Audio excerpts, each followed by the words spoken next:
Victoria Hale's hands trembled against the cold metal of her Mercedes as rain hammered the asphalt around her designer heels.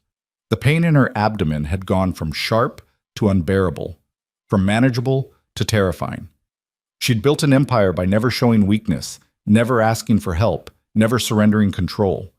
But now, collapsed behind the city's most exclusive restaurant, she couldn't even stand. When the grease-stained mechanic rushed toward her through the downpour, she gasped the words that would change everything. "I can't go to the hospital." Ethan Cole froze mid-step, his blood turning to ice. Those were the exact words his wife had whispered 3 years ago, the last night he ever saw her alive. Before we begin, if you're enjoying this story, please hit the like button and comment what city you're watching from. I'd love to see how far this story travels. The rain had started as a whisper against the windows of Marcello's, the kind of upscale Italian restaurant where reservation lists stretched months into the future and the cheapest bottle of wine cost more than most people's weekly groceries. Inside, crystal chandeliers cast warm light over white tablecloths, and hushed conversations conducted in the reverent tones reserved for places where dinner came with a side of status affirmation. Victoria Hale barely noticed the ambiance anymore. She'd been to Marcello's 47 times in the past 2 years, always for business, always in the private dining room where deals were brokered over braised short ribs and carefully cultivated relationships. Tonight had been no different. 3 hours of strategic conversation with potential investors, every word calculated, every smile precisely measured. Her company, Hale Innovations, stood on the precipice of its largest expansion yet, and Victoria had learned long ago that fortunes were won and lost over meals like these. She'd felt the first twinge of discomfort during the second course, a subtle cramping low in her abdomen that she'd dismissed as stress, or perhaps the overly rich truffle risotto. By dessert, the discomfort had sharpened into something more insistent, but Victoria had maintained her composure, her poker face honed by a decade of high-stakes negotiations. She'd closed the deal, shaken hands with practiced firmness, and made her excuses about an early morning flight to Tokyo. The valet had brought her Mercedes SL around to the covered entrance, but Victoria had waved him off with a generous tip. She preferred to drive herself, one of the few moments in her carefully orchestrated life where she maintained complete control. The young man had hurried back inside, grateful to escape the worsening weather. That's when the pain had truly announced itself. Victoria had made it perhaps 20 feet from the restaurant's entrance, into the dimly lit section of the parking lot reserved for the most exclusive patrons, when the cramping transformed into something savage and unrelenting. Her breath caught. Her vision swam. She'd grabbed for the door handle of her car, fumbling with keys that suddenly felt slippery in her rain-dampened hands. The world tilted. She remembered her knees hitting the wet pavement, the shock of cold water soaking through her custom-tailored pants. Her phone had clattered from her purse, skittering across the asphalt. The pain in her abdomen was no longer just pain. It was a white-hot vice that squeezed tighter with every breath, radiating outward until she couldn't tell where it began or ended. "Help!" she'd tried to call out, but the word came as barely a whisper, swallowed by the drumming rain and the distance between her and the restaurant's glowing windows. That's when she'd heard the footsteps. Ethan Cole's Tuesday nights followed a pattern worn smooth by repetition. Pick up his daughter Maya from after-school care at 6. Stop by Chen's grocery for whatever was on sale. Make dinner, usually something involving pasta because 8-year-olds lived on carbohydrates and optimism. Help with homework. Bath time. 2 stories, never just one, because Maya had inherited her mother's negotiation skills. Lights out by 9. Then, and only then, did Ethan allow himself to return to the small garage he'd been nursing back to life for the past 18 months. Cole's Auto Repair occupied a squat building on the industrial edge of town, sandwiched between a warehouse that sold plumbing supplies and a laundromat that had seen better decades. The sign out front still flickered erratically, and the paint on the garage doors was peeling, but the bay inside was clean and the tools were good. Ethan made sure of that. Tonight he'd been working on Mrs. Patterson's ancient Volvo, the 3rd time this month she'd brought it in. The car was held together by prayer and zip ties at this point, but Mrs. Patterson was 76 and living on a fixed income. and Ethan charged her exactly what she could afford, which was to say, almost nothing. He made up the difference on the luxury vehicles that occasionally found their way to his garage, the ones whose owners appreciated quality work more than a prestigious address.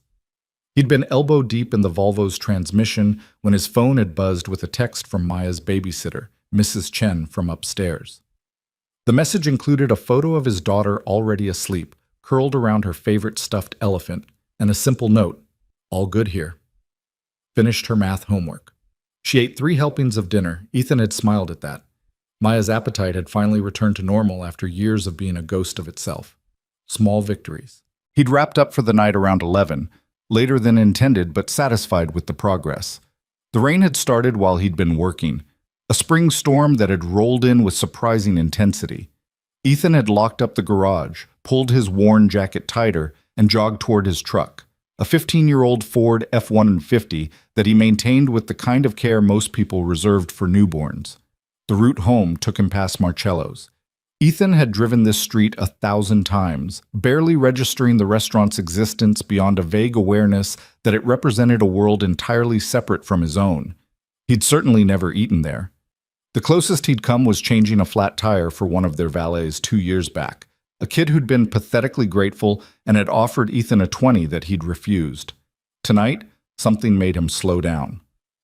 Maybe it was the flash of red taillights reflecting off the wet pavement. Maybe it was the shape that seemed wrong, too low to the ground, near the back of the parking lot. Maybe it was instinct, the same visceral awareness that had kept him alive during 3 tours overseas, that had taught him to notice when things didn't fit the pattern. He pulled into the parking lot, windshield wipers beating a steady rhythm. That's when he saw her. A woman, collapsed beside a gleaming Mercedes, rain plastering dark hair to her face. Even from a distance, even in the distorted light, Ethan could see she was in trouble. Her body was curled into itself, one hand pressed against her stomach, the other reaching towards something, her phone, he realized, lying just beyond her fingertips in a puddle. Ethan was out of his truck before conscious thought caught up with action, his boots splashing through standing water. Years of emergency medical training kicked in, the muscle memory of combat scenarios and field hospitals overriding everything else. "Ma'am?" He dropped to a crouch beside her, his hands already moving to assess, checking for visible injuries, watching the rise and fall of her chest, noting the way she held herself. "Ma'am, can you hear me?" Her eyes opened. They were dark, sharp even through obvious pain, and they focused on him with an intensity that was almost startling. "I'm fine," she managed, and despite everything, despite the rain and the pain and the fact that she was clearly anything but fine, her voice carried the crisp authority of someone used to being obeyed. "With respect, ma'am, you're not fine." Ethan kept his voice steady, calm, the same tone he'd used with wounded soldiers who were running on adrenaline and denial. "I'm going to help you. My name's Ethan. Can you tell me your name?" "Victoria." The word came through gritted teeth. "Victoria Hale." "Okay, Victoria. Can you tell me where it hurts?" She moved the hand that had been pressed against her abdomen, and even in the poor light, Ethan could see her palm was shaking. "Here. Started about an hour ago, getting worse." Ethan's training cataloged the symptoms automatically. Acute abdominal pain, rigid posture suggesting peritoneal irritation, cold sweat despite the relatively warm rain, rapid, shallow breathing. The possibilities ran through his mind like a checklist: appendicitis, ruptured cyst, internal bleeding. "We need to get you to a hospital," he said, already reaching for his phone. "I'm going to call an ambulance." "No!" The word came sharp and immediate, cutting through the rain with absolute finality. Ethan paused, his thumb hovering over the emergency call button. "Victoria, you need medical attention. This could be serious." "I said no." Her hand shot out and gripped his wrist with surprising strength. Her eyes locked onto his, and Ethan saw something there that he recognized too well. Not just pain, but fear. Raw, bone-deep terror. "I can't go to the hospital. I can't!" The words hit Ethan like a physical blow. "I can't go to the hospital." His wife's voice echoed across 3 years, across all the distance that death creates. Sarah, sitting on their bathroom floor at 2 in the morning, her face pale and drawn, insisting she was fine, that it was just a migraine, that hospitals were for people who were actually sick. Sarah, who'd grown up in foster care, who'd spent enough time in emergency rooms as a child to associate them with social workers and questions and the threat of being taken away. Sarah, who'd made him promise that night to let her sleep it off, who'd convinced him with those same eyes full of fear and determination that she'd be okay by morning. By morning, she'd been gone. An aneurysm, the coroner had said. Nothing anyone could have done, they'd told him. But Ethan knew better.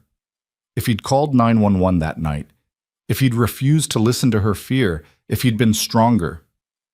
"Sir?" Victoria's voice pulled him back. "Are you all right?" Ethan realized his hands were shaking.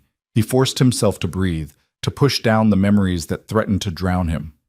"Yeah, sorry." He studied her face, seeing past the expensive makeup and the designer clothes to the person underneath. "But I can't let you make the same mistake." "You don't understand? Then help me understand." He shifted to sit beside her, taking some weight off his knees. The rain continued to pour, but neither of them seemed to notice anymore. "Talk to me, Victoria. Why can't you go to the hospital?" She was quiet for a long moment, her breathing shallow and pained. When she finally spoke, her voice had lost some of its sharp edges. "When I was 7, my mother got sick. Pneumonia," they said later, but at the time we didn't know. She kept saying she was fine, that she just needed rest. My father was away on business. He was always away on business. By the time the neighbor called the ambulance, it was bad. Ethan waited, giving her space. They took her to County General. I remember the ambulance, the sirens, how scared she looked. My father flew back, but he didn't make it in time. She died in the emergency room while I sat in the waiting area with a social worker who kept giving me juice boxes and telling me everything would be okay. Victoria's laugh was bitter, broken. Everything wasn't okay. Nothing was ever okay again. "I'm sorry," Ethan said quietly. The hospital became this place where everything ended, where people went in and didn't come out. I know it's irrational. I know hospitals save people. I've donated millions to medical research, for crying out loud. But knowing something intellectually and feeling it, she broke off, her hand pressing harder against her abdomen. I built an empire by trusting my instincts, by listening to my gut, and every instinct I have is screaming that if I go through those doors, I won't come back out. The rain seemed to intensify, drumming on the pavement around them in a relentless rhythm. Ethan understood trauma, understood how it could burrow deep and reshape everything, how fear could become so fundamental that you didn't even recognize it as fear anymore, just as truth. "My wife died 3 years ago," he heard himself say. The words came out rough, unpracticed. He didn't talk about Sarah, not to anyone except maybe Mrs. Chen after too many sleepless nights. "She had a headache, bad one. Told me she didn't want to go to the hospital, that she'd had them before, that she'd be fine. I believed her because it was easier than fighting, easier than facing her fear. By morning, she was gone. Brain aneurysm." Victoria's eyes widened slightly. "I'm so sorry." "I was a combat medic," Ethan continued. 3 tours. Saved lives in conditions that would make a hospital look like paradise. But when it mattered most, when it was my wife, I froze. I let her fear become my fear, and she died because I was too weak to push past it. That wasn't weakness. Yes, it was. The admission came sharp, final. And I've had 3 years to live with it. 3 years of my daughter asking why mommy isn't here. 3 years of knowing that if I'd been stronger, Sarah might be. So I'm telling you right now, Victoria, I won't make that mistake again. She stared at him, this stranger in grease-stained clothes who'd appeared out of the rain like some sort of guardian angel, or possibly a ghost. "What are you saying?" "I'm saying your fear is real and valid, and I understand it, but it's also going to kill you if you let it." Ethan held her gaze. "I can see the signs, Victoria.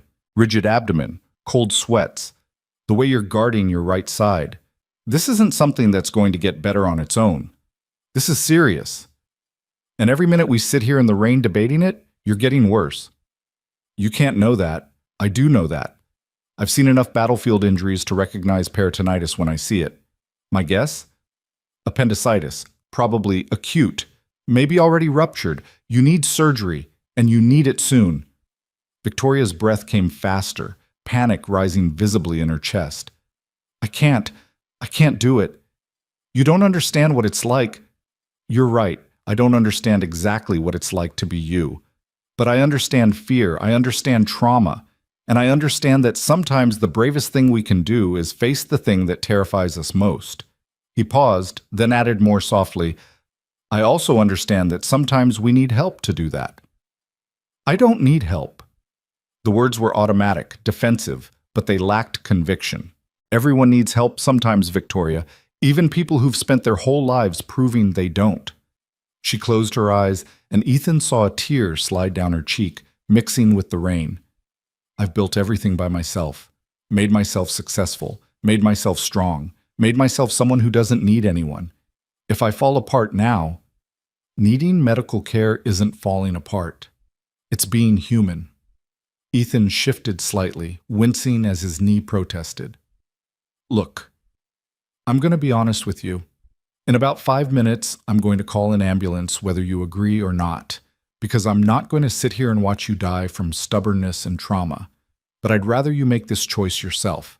I'd rather you be the one who decides you're worth saving. Easy for you to say. Nothing about this is easy. His voice roughened.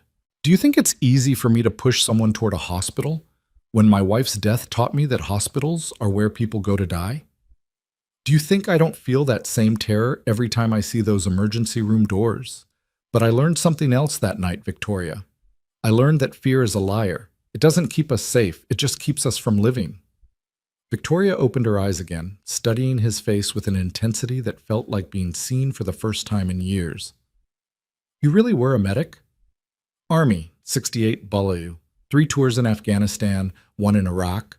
Saw things I wouldn't wish on anyone. Did things I'm proud of and things that still wake me up at night. But the training was real, and the experience was real. And right now I'm telling you, as someone who knows what they're talking about, you're in serious danger. And if I say no, if I refuse to go, Ethan was quiet for a moment. Then I'll sit here with you until you pass out from the pain, at which point I'll call the ambulance anyway, and you'll wake up in the very hospital you're trying to avoid. Except you'll be in worse shape, and I'll have wasted precious time that could make the difference between a routine surgery and something much more serious. Is that really what you want? I want to not be terrified. The confession came small, almost childlike. I want to be brave like everyone thinks I am. Victoria, look at me. Ethan waited until her eyes met his. Being brave doesn't mean not being scared. It means being scared and doing the thing anyway. It means acknowledging the fear and choosing to move forward despite it. And right now, being brave means letting me help you. The rain continued its assault, but something had shifted between them, some understanding that transcended the circumstances. 2 people, both haunted by loss, both shaped by trauma, finding connection in the most unlikely of moments.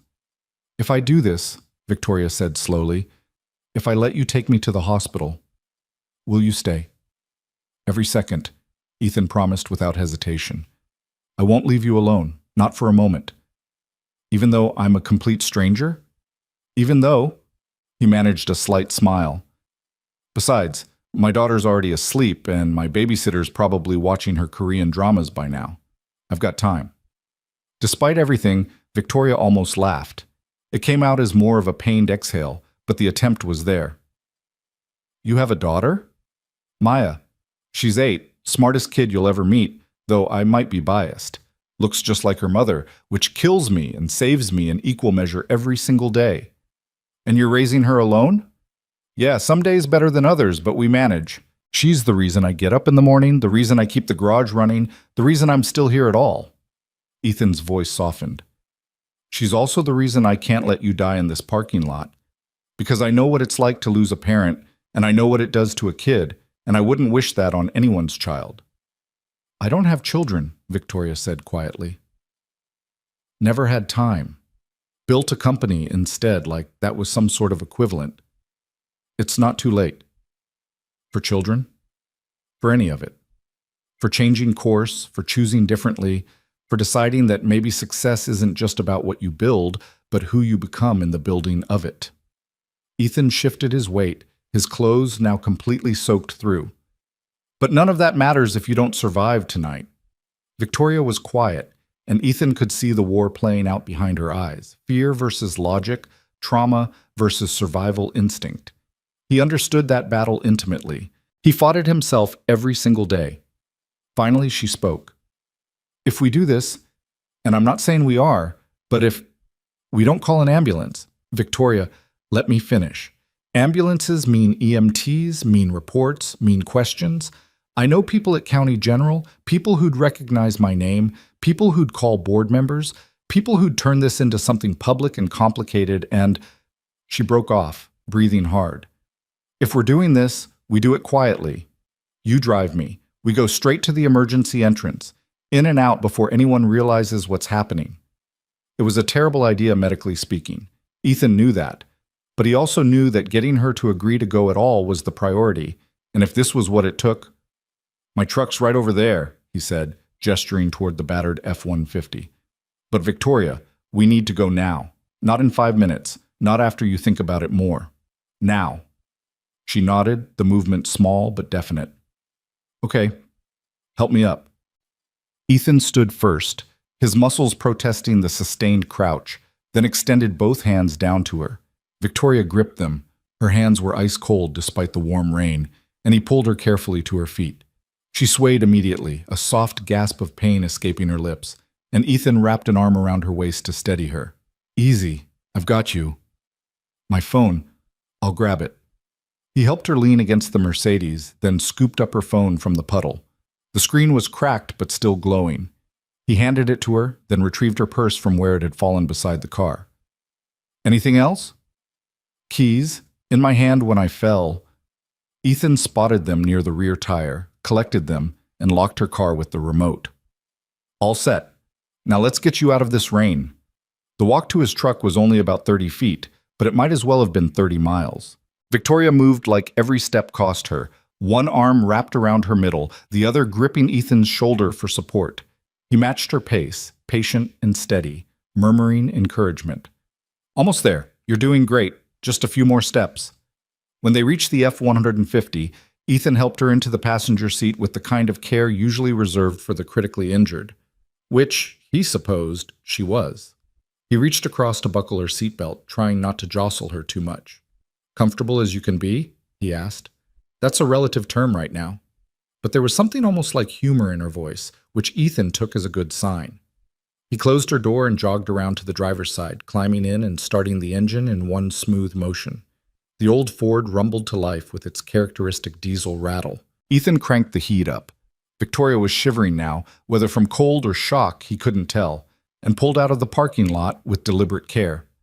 County General was 12 minutes away in good traffic. Tonight, with the rain and the late hour, he could make it in 8, maybe 7 if he pushed it. But pushing it meant sharp turns and sudden stops, and sharp turns, and sudden stops meant more pain for Victoria. He'd have to balance speed with care, urgency with caution. The windshield wipers beat their steady rhythm as Ethan navigated onto the main road.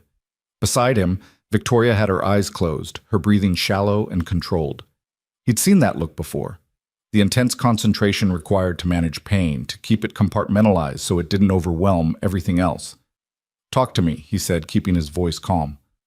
Tell me about your company. What does Hale Innovations do? Victoria opened one eye. You're trying to distract me. Is it working? Not particularly. But she took a breath and continued anyway. Tech consulting. We help legacy companies modernize their infrastructure, train their teams, integrate new systems. Started it 10 years ago with $15,000 and a laptop. Now we have offices in 6 countries and gross revenue that would make your eyes water. That's impressive. It's exhausting. She shifted slightly, wincing. But it's mine. Everything I have, I built it myself. No partners, no investors, at least not until recently.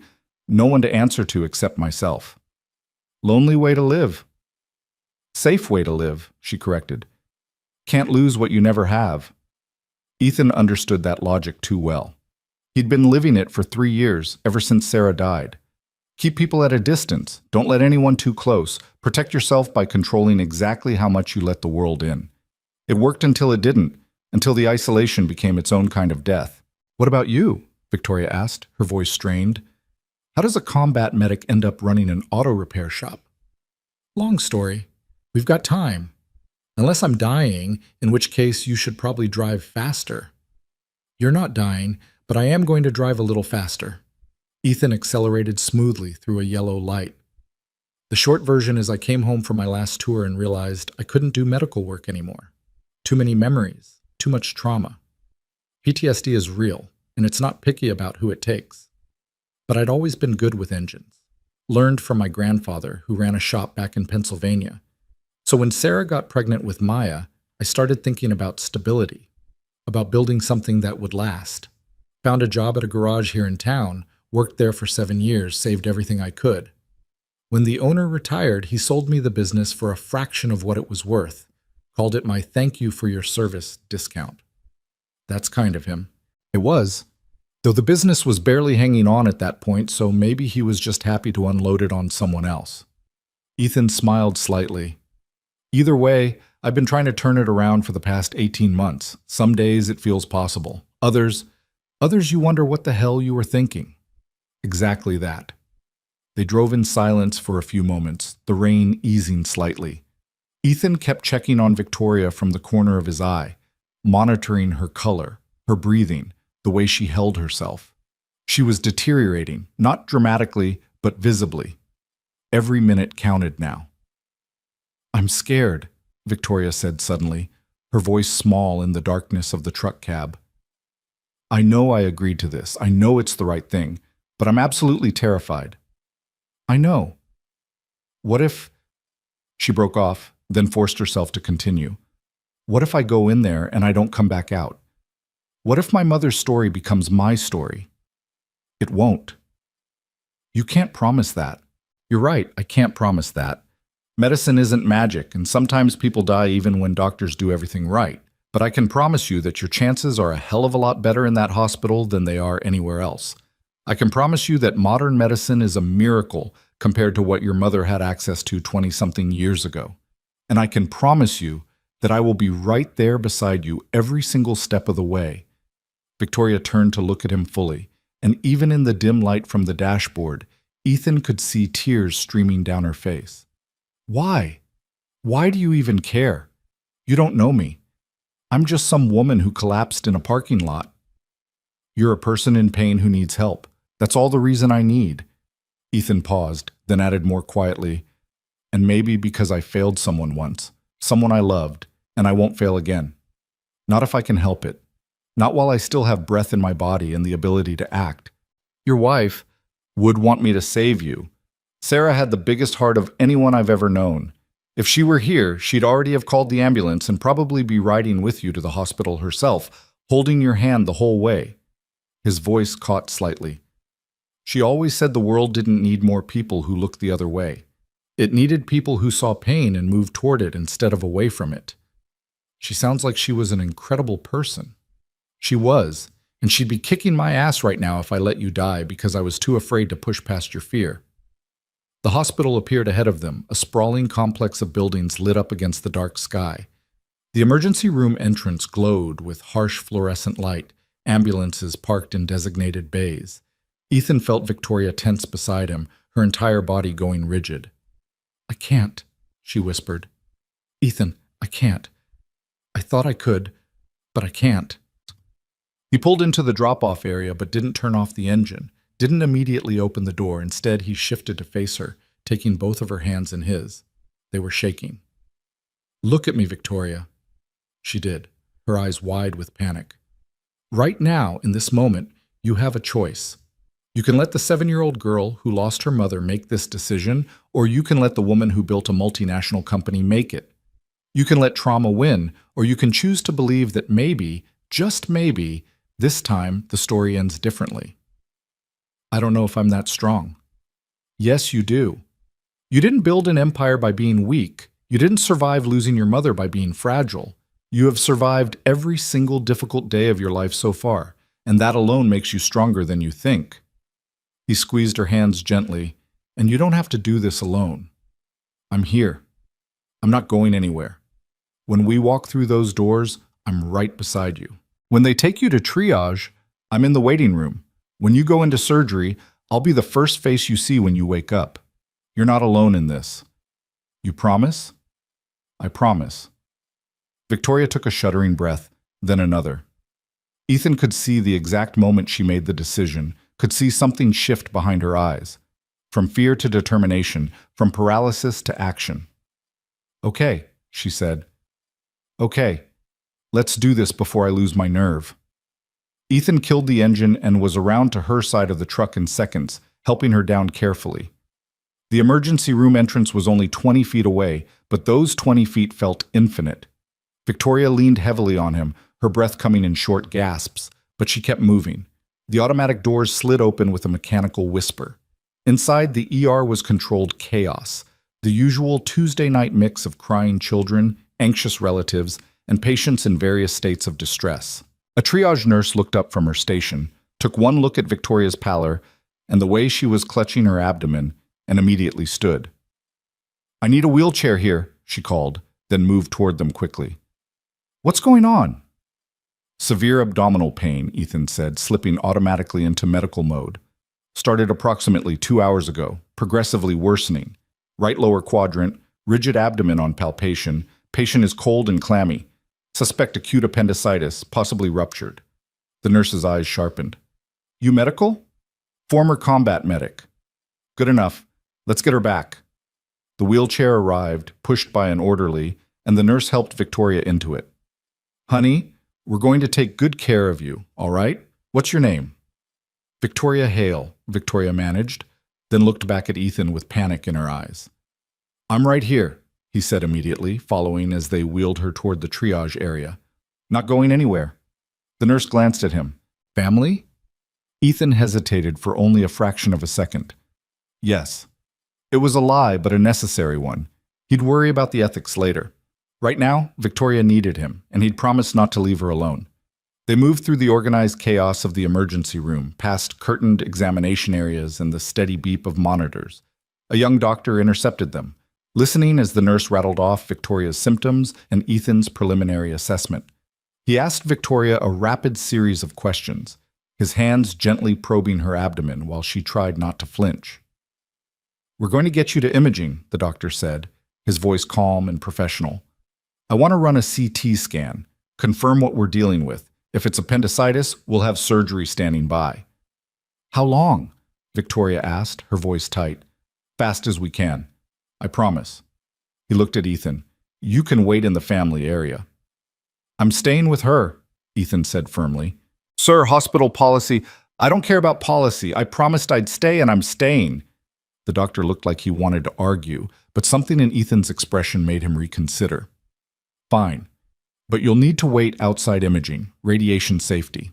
That's fine, as long as she knows I'm there. They wheeled Victoria down another corridor, moving with the kind of controlled urgency that spoke to the seriousness of her condition. Ethan kept pace beside the wheelchair, his hand finding Victoria's where it gripped the armrest. She held on like he was the only solid thing in a tilting world. Outside the imaging suite, they had to stop. The technician was apologetic but firm, no one beyond this point except the patient. Ethan crouched beside Victoria's wheelchair, making sure she could see his face clearly. This is where I have to wait, he said, but I'll be right here when you come out, 10 feet away, maximum. You understand?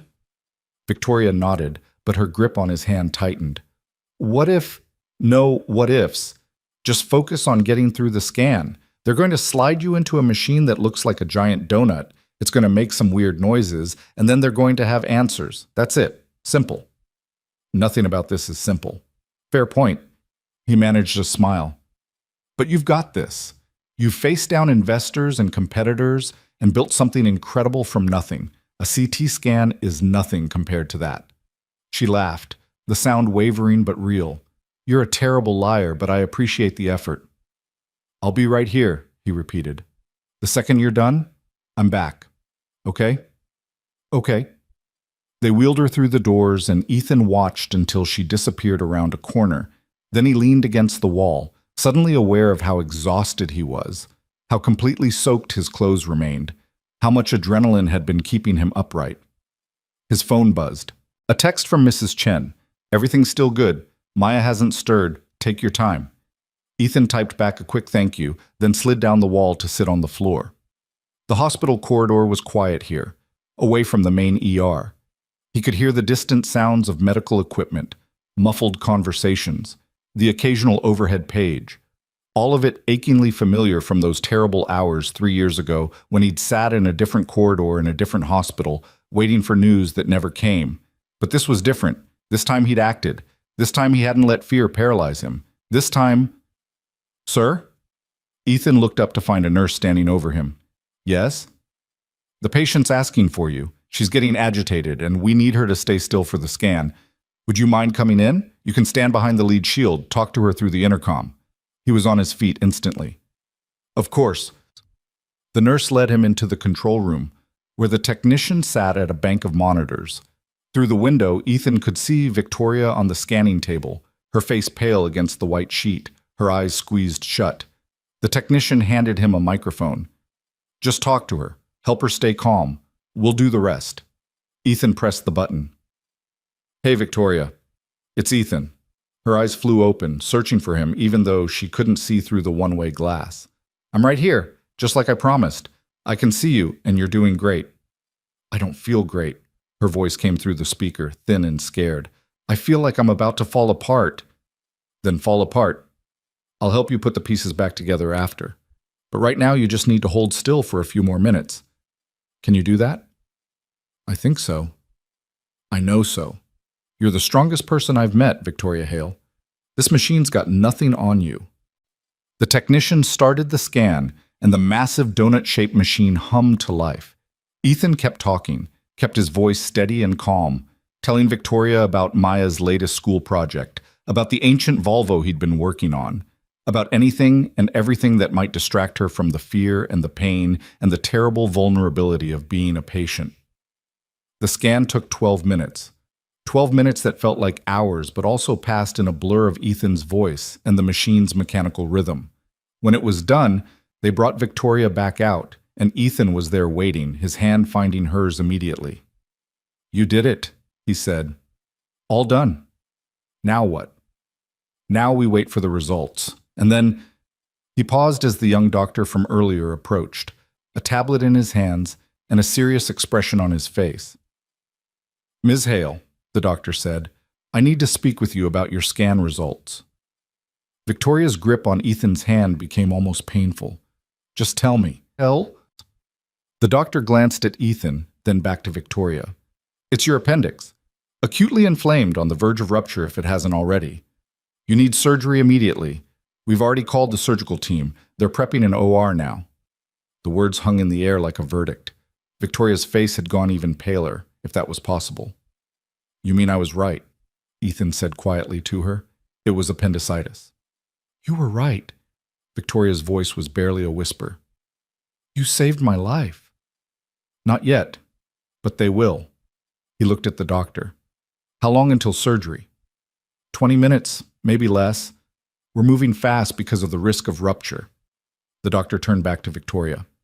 I know this is scary, Ms. Hale, but appendectomies are one of the most common surgeries we perform. The surgical team is excellent, and your prognosis is very good, assuming we get you into surgery soon. Victoria nodded mechanically, but Ethan could see she was shutting down, the fear overwhelming everything else. He crouched beside her wheelchair again, forcing her to look at him. Hey, stay with me. Don't go into your head right now. They're going to cut me open. They're going to save your life. There's a difference. I can't do this. I changed my mind. I want to leave. Victoria, I want to leave. Her voice rose, panic clear and sharp. I don't want surgery. I don't want to be here. I want to go home. What you want and what you need are two different things right now. Ethan kept his voice firm but gentle. And what you need is this surgery. What you need is to trust that these people know what they're doing. What you need is to be brave for just a little bit longer. I'm not brave. I'm terrified. Being terrified and being brave aren't mutually exclusive. You think I wasn't terrified every single time I ran toward gunfire to save a wounded soldier? You think I don't wake up terrified every morning that I'm failing Maya? Fear doesn't make you weak, Victoria. It makes you human. What matters is what you do despite the fear. A nurse appeared with paperwork, apologetic for the interruption, but insistent on the necessity of signatures and consents. Victoria's hand shook as she signed, each line of her usually elegant script wavering and uncertain. They began moving again, heading toward the surgical wing. Ethan walked beside the wheelchair, his presence the only constant in Victoria's rapidly narrowing world. At the doors to the pre-op area, they had to stop again. "This is as far as you can go," the nurse said to Ethan apologetically. "I'm sorry." Victoria's panic was immediate and visceral. No, he promised he'd stay." "I'll be right here," Ethan interrupted, his voice cutting through her fear. "Right outside these doors. The second you're out of surgery, I'll be in recovery. You won't wake up alone." "You promise?" "I promise." "Have I broken a promise to you yet?" "No." "Then trust me." He leaned down, his voice dropping to something only she could hear. "You are going to get through this, Victoria. You're going to wake up on the other side without your appendix and with a future you almost didn't have. And when you do, we're going to figure out what comes next. But right now, you need to let these people do their jobs. Can you do that?" She held his gaze for a long moment, then nodded slowly. Okay. But you stay." "Wild horses couldn't drag me away." They wheeled her through the double doors, and Ethan watched until she disappeared from view. Then he turned and found the nearest chair, sinking into it with a bone-deep exhaustion that had nothing to do with the physical and everything to do with the emotional weight of the night. His phone read 12:47 a.m. Less than 2 hours had passed since he'd spotted Victoria collapsed in that parking lot. 2 hours that had fundamentally changed the trajectory of both their lives in ways neither of them could fully comprehend yet. Ethan closed his eyes, and for the first time in 3 years, he allowed himself to hope that maybe, just maybe, saving someone else's life would help heal the gaping wound left by failing to save Sarah's. The surgical waiting room slowly filled with the detritus of a long night, empty coffee cups, worried families, the quiet desperation of people waiting for news about their loved ones. Ethan sat in the same plastic chair, unwilling to move far from the doors Victoria had disappeared through, his presence a promise kept even though she couldn't see it. He thought about Maya sleeping peacefully upstairs from Mrs. Chen's apartment, dreaming whatever dreams 8-year-olds dreamed. He thought about Sarah and the last night he'd seen her alive. He thought about Victoria and the fear in her eyes, and the courage it had taken to walk through those hospital doors despite every instinct screaming at her to run. And he thought about what she'd said, that she'd built an empire alone, that she'd made herself strong by making herself isolated. He recognized that story because he'd been living a version of it himself, keeping everyone at arm's length because losing Sarah had taught him that love was just another word for eventual devastation. But maybe they were both wrong. Maybe strength wasn't about standing alone. Maybe it was about knowing when to reach out, when to accept help, when to acknowledge that being human meant being vulnerable, and being vulnerable meant being brave. The waiting room clock ticked toward 2 a.m., and Ethan stayed exactly where he'd promised to stay, waiting for Victoria Hale to come back from the edge of death he'd pulled her from, waiting to prove that sometimes, just sometimes, fear didn't get to write the ending. Outside, the rain finally stopped, and the first hint of dawn began to lighten the eastern sky. The surgical waiting room existed in its own peculiar dimension of time, where minutes stretched into eternities and hours collapsed into moments.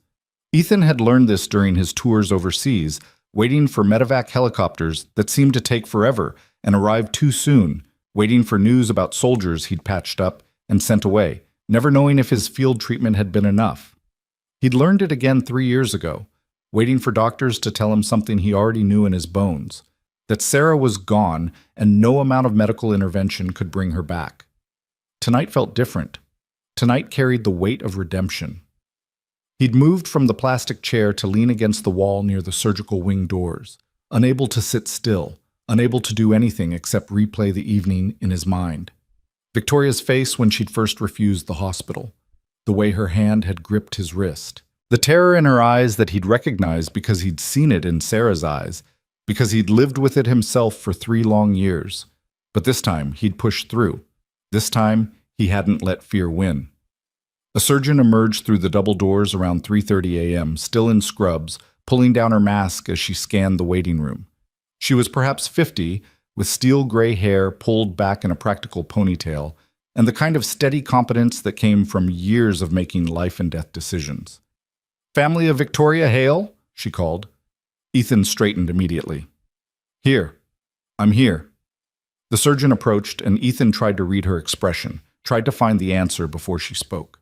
Years of combat medicine had taught him to recognize the difference between good news delivered with relief and bad news delivered with practiced sympathy. "I'm Dr. Patricia Chen," she said, extending her hand. "You brought Miss Hale in?" "Yes. How is she?" "Lucky." Doctor. Chen's expression softened into something approaching a smile. "Very, very lucky. Her appendix was on the verge of rupture, probably within the hour. If you'd waited much longer, we'd be having a very different conversation right now. As it is, we got it out cleanly, no complications, no signs of infection spreading. She's in recovery now and should wake up in the next 20 to 30 minutes. The relief hit Ethan like a physical force, his knees actually weakening slightly. He steadied himself against the wall, taking a breath that felt like the first real one he'd drawn all night. She's really okay. She's really okay. We'll keep her for observation for a day or two, make sure everything's healing properly, but I expect a full recovery. No restrictions beyond the normal post-surgical protocol. Dr. Chen paused, her eyes studying him with professional curiosity. The triage nurse said you're the one who recognized the symptoms? That you have medical training? Former Army medic, 68W. Well, your training saved her life tonight. If she'd gone home, tried to sleep it off. Dr. Chen shook her head. Let's just say we see too many cases where people wait too long. You did good work. Ethan felt emotion tighten his throat. Can I see her? Once she's fully awake and we've got her settled in recovery, maybe another half hour. Dr. Chen glanced at her watch. Why don't you grab some coffee? You look like you could use it. I'll have a nurse come find you when she's ready for visitors. It was a dismissal, gentle but firm, and Ethan knew better than to argue with surgeons. He nodded, thanked Dr. Chen, and watched her disappear back through the surgical doors. Then he did exactly what she'd suggested, made his way to the hospital cafeteria, which was just beginning to show signs of life as the night shift gave way to early morning. The coffee was terrible, burned and bitter, but Ethan drank it anyway while his hands slowly stopped shaking. He checked his phone and found another message from Mrs. Chen. Maya's up and asking about you. Told her you had an emergency at the garage. She wants pancakes for breakfast. Ethan smiled despite his exhaustion and typed back. Tell her I'll be home soon and we'll make pancakes together. Extra chocolate chips. The response came immediately. She says you're the best dad ever. His eyes stung, and he blamed the terrible coffee even though he knew better. Maya had become his anchor, the reason he got out of bed every morning, the living proof that something good had survived Sarah's death. Raising her alone terrified him daily, the constant fear that he was doing it wrong, that he was failing her, that his own trauma would somehow damage her. But she was thriving despite his fears, growing into someone smart and kind and braver than he'd ever been. He wondered what Sarah would think of the man he'd become in her absence, whether she'd be proud that he'd saved someone tonight, or disappointed that it had taken 3 years and a stranger's life hanging in the balance for him to finally push past his own paralysis. Excuse me? Are you the gentleman waiting for Victoria Hale? Ethan looked up to find a young nurse standing beside his table, her scrubs decorated with cheerful cartoon characters that seemed incongruous with the pre-dawn hour. That's me. She's awake and asking for you, if you'd like to follow me. He was on his feet before she'd finished the sentence, abandoning the terrible coffee without a second thought. The nurse led him through a maze of corridors to the recovery wing, a quieter section of the hospital where patients emerged from anesthesia in curtained alcoves monitored by attentive staff. Victoria's curtain was partially open. She lay in the hospital bed, propped up at a slight angle, an IV line running to her left arm, and a blood pressure cuff automatically inflating and deflating on her right. Her hair, still damp from the rain, had been pulled back in a messy ponytail, and someone had dressed her in a hospital gown that had seen better days. Without her makeup, without the armor of her expensive clothes and cultivated confidence, she looked younger and more vulnerable than she had in the parking lot.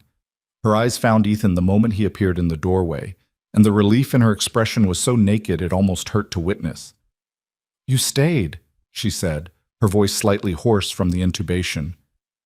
I promised, didn't I? Ethan approached the bed slowly, giving her space to adjust to his presence. How are you feeling? Like someone removed an organ from my body. Victoria attempted a smile. Which I suppose is accurate. Dr. Chen said you saved my life.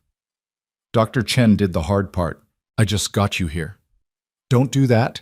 Victoria's voice sharpened slightly despite her obvious exhaustion. Don't minimize what you did. You found me. You convinced me to come here against every instinct I had. You stayed when you could have left a dozen times. You saved my life, Ethan. Own it. Ethan pulled up the visitor's chair and sat, his body suddenly remembering how tired it was. Okay, you're right. I helped save your life. How's that? Better? She closed her eyes briefly, and Ethan could see her fighting against the pull of pain medication and exhaustion. What time is it? Almost 4 in the morning. You should go home. You have a daughter, Maya, right? She'll be waking up soon. I've got time. Mrs. Chen's with her and she knows I had an emergency. Ethan leaned forward slightly. Besides, I told you I'd be here when you woke up. I keep my promises. Victoria studied him with those sharp, dark eyes, and Ethan had the unsettling sense that she was seeing far more than he intended to show. Why? I still don't understand why you care so much about a complete stranger. I told you. You told me about your wife, about feeling like you failed her, but that doesn't explain this, not really. You could have called an ambulance and left. You could have dropped me at the ER entrance and driven away. Instead, you stayed. You lied about being family. You waited through my surgery. She paused. No one does that without a reason. Ethan was quiet for a long moment, trying to find words for something he barely understood himself. When Sarah died, I made a promise to myself that I'd never let fear paralyze me again. That if I ever had the chance to save someone, to make a difference, I wouldn't hesitate. I wouldn't freeze. I wouldn't let the moment pass because I was too scared or too uncertain or too worried about the consequences. And I was that chance. You were that chance, he agreed. But it's more than that. Sarah used to say that we're all just walking each other home. That the whole point of being human is to show up for each other in the moments that matter. She believed that deeply, lived it every day.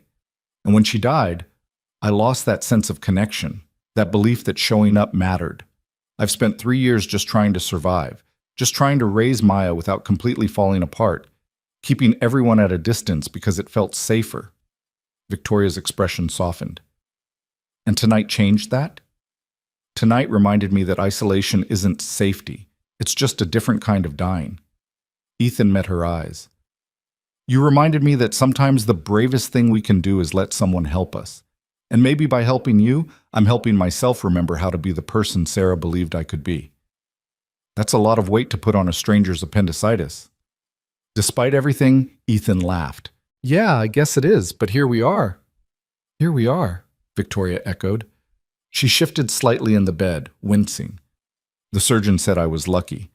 That if we'd waited another hour, we didn't wait. That's what matters. I almost made us wait. I almost refused to come. Her voice dropped. I was so scared, Ethan. I thought I'd moved past that fear. Thought I'd built myself into someone strong enough that old traumas didn't control me anymore. But the second I saw those hospital doors, I was 7 years old again, sitting in a waiting room, watching my whole world fall apart. Trauma doesn't work that way. It doesn't care how successful you are or how much time has passed. It just sits there waiting for the right trigger, and then it hits you like you're right back in that moment. Ethan knew this intimately. The important thing is you didn't let it win. You were terrified and you walked through those doors anyway. Because you pushed me. Because you chose to trust me. There's a difference. A nurse appeared to check Victoria's vital signs, making notes on a tablet while asking routine questions about pain levels and nausea. Victoria answered mechanically, and Ethan could see exhaustion pulling at her, the adrenaline that had kept her going finally depleting. When the nurse left, Victoria turned back to Ethan. Tell me about Maya. What's she like? Stubborn, smart, way too observant for her own good. Ethan's expression softened the way it always did when he talked about his daughter. She looks exactly like Sarah. Same blonde hair, same green eyes, same smile that could convince you to do just about anything. But she's got my stubbornness, which Sarah used to say was both a blessing and a curse. How's she handling everything, growing up without her mother? Some days better than others. She doesn't remember much. She was only 5 when Sarah died. I've tried to keep Sarah's memory alive, show her pictures, tell her stories. But I worry that Maya's growing up with a ghost instead of a mother, that my grief is somehow stunting her ability to just be a kid. Or maybe your love is giving her something to build on, Victoria suggested quietly. Maybe she's lucky to have a father who shows up for her every single day, who clearly adores her, who's trying his best even when it's hard. I hope so. Most days I feel like I'm barely holding it together, like one wrong move and the whole carefully constructed life I've built will fall apart. That's called being a parent. At least that's what I've heard. Victoria's eyes were starting to drift closed despite her obvious effort to stay awake. I never had children. Always told myself it was because I was too focused on building the company, too busy, too driven. But the truth is I was scared. Scared of failing them the way I felt my parents failed me. Scared of loving someone that much and losing them. It's terrifying, Ethan admitted. Every single day I'm terrified something will happen to Maya, that I'll fail her, that she'll grow up and realize how inadequate I was as a parent. But she's also the best thing that ever happened to me. She's the reason I'm still here. Victoria's hand moved slightly on the hospital blanket, and without thinking, Ethan reached over and took it. Her fingers were warm now, no longer the ice cold they'd been in the rain, and she squeezed his hand with surprising strength. "Thank you," she said, her words starting to slur slightly as the pain medication pulled her under. "Not just for tonight, for reminding me that sometimes the scariest thing is also the right thing." "Get some rest," Ethan said gently. "I'll be here when you wake up."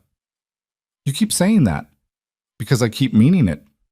Victoria's eyes closed, and within moments her breathing had evened out into the deeper rhythm of medicated sleep. Ethan sat there holding her hand, watching the monitors chart her heartbeat and oxygen levels, proof that she was alive and healing and safe. The sky outside the window had shifted from black to deep purple, the first hints of dawn painting the horizon. Ethan thought about calling Mrs. Chen to let her know he'd be a while longer, but his phone showed 4:47 a.m. and he didn't want to wake anyone. Instead, he settled deeper into the uncomfortable visitor's chair, his hand still holding Victoria's, and let himself just exist in this moment of quiet victory. He must have dozed off because the next thing he knew, someone was gently shaking his shoulder. Ethan jerked awake, disoriented, his combat instincts kicking in before his conscious mind caught up. The hand on his shoulder belonged to the same nurse from earlier, and she held up her other hand in a calming gesture. "Easy there.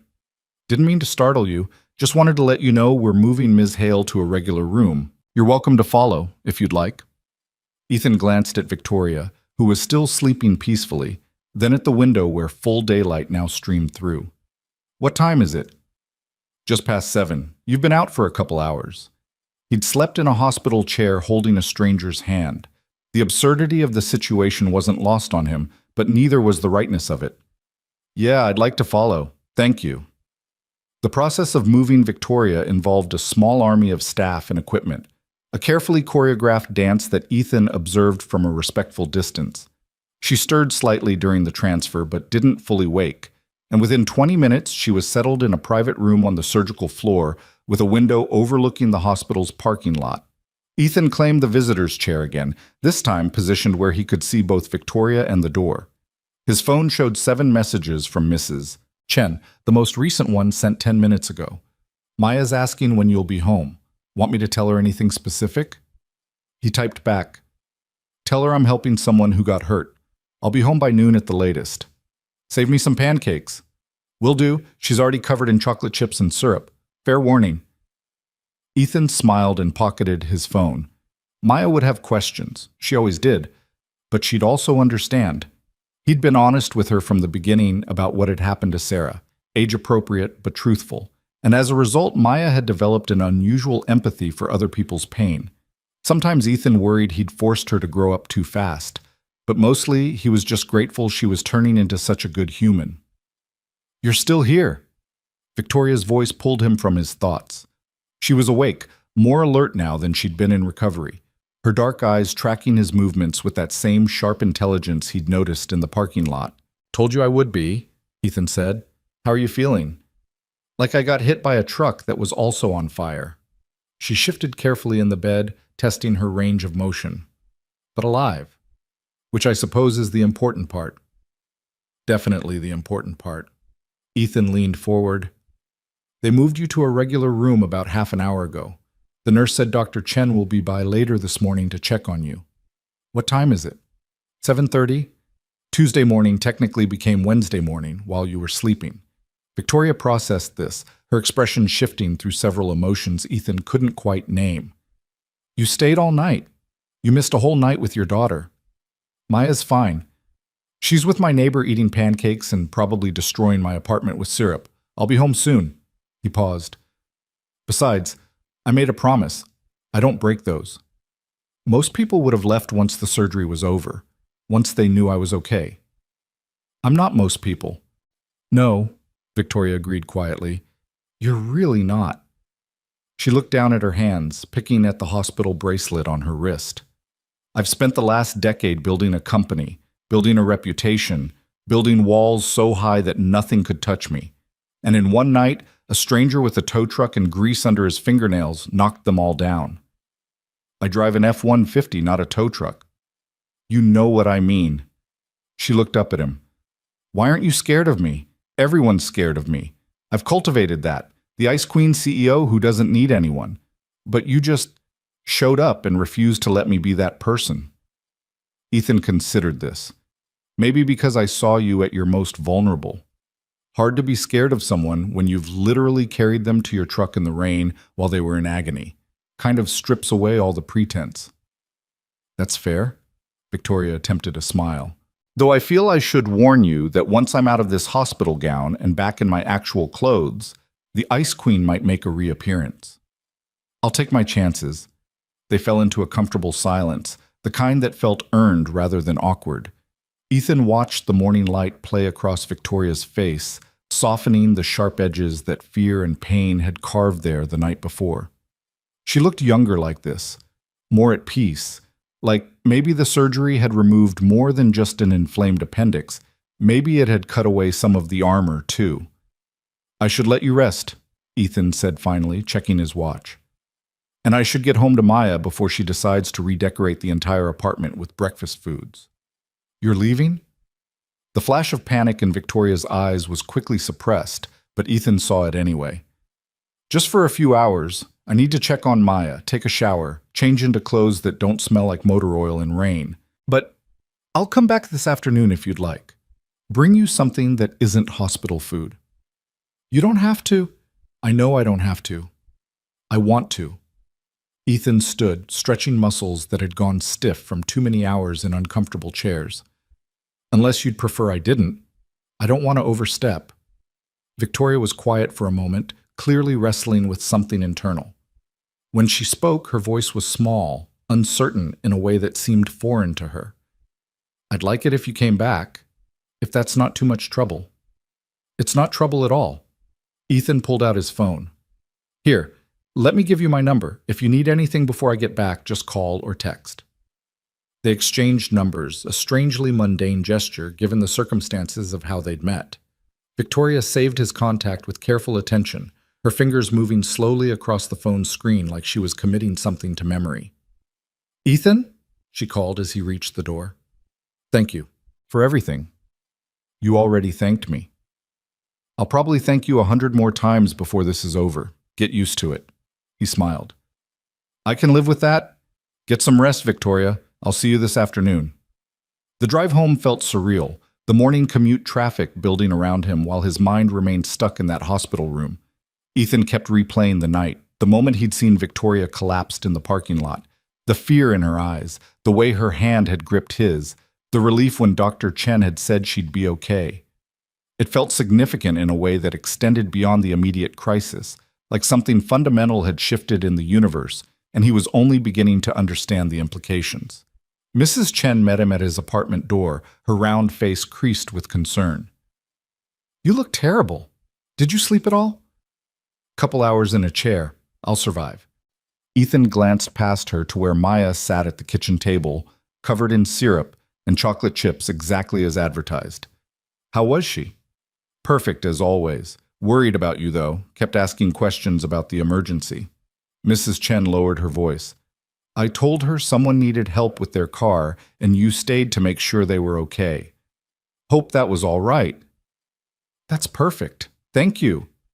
Ethan pulled out his wallet, but Mrs. Chen waved him off. Don't insult me. You know I don't charge for Maya. That girl's my favorite person in this building. She patted his arm. Go be with your daughter and take a shower. You smell like a hospital. Maya launched herself at Ethan the moment Mrs. Chen left, her small arms wrapping around his waist, with enough force to nearly knock him over. He hugged her back, breathing in the scent of chocolate chips and strawberry shampoo, letting the simple reality of her presence ground him. You were gone all night, Maya said, her voice muffled against his shirt. Mrs. Chen said someone needed help, but I was worried. I know, sweetheart. I'm sorry. Ethan crouched down to her level, wiping a smear of syrup from her cheek. But everyone's okay now.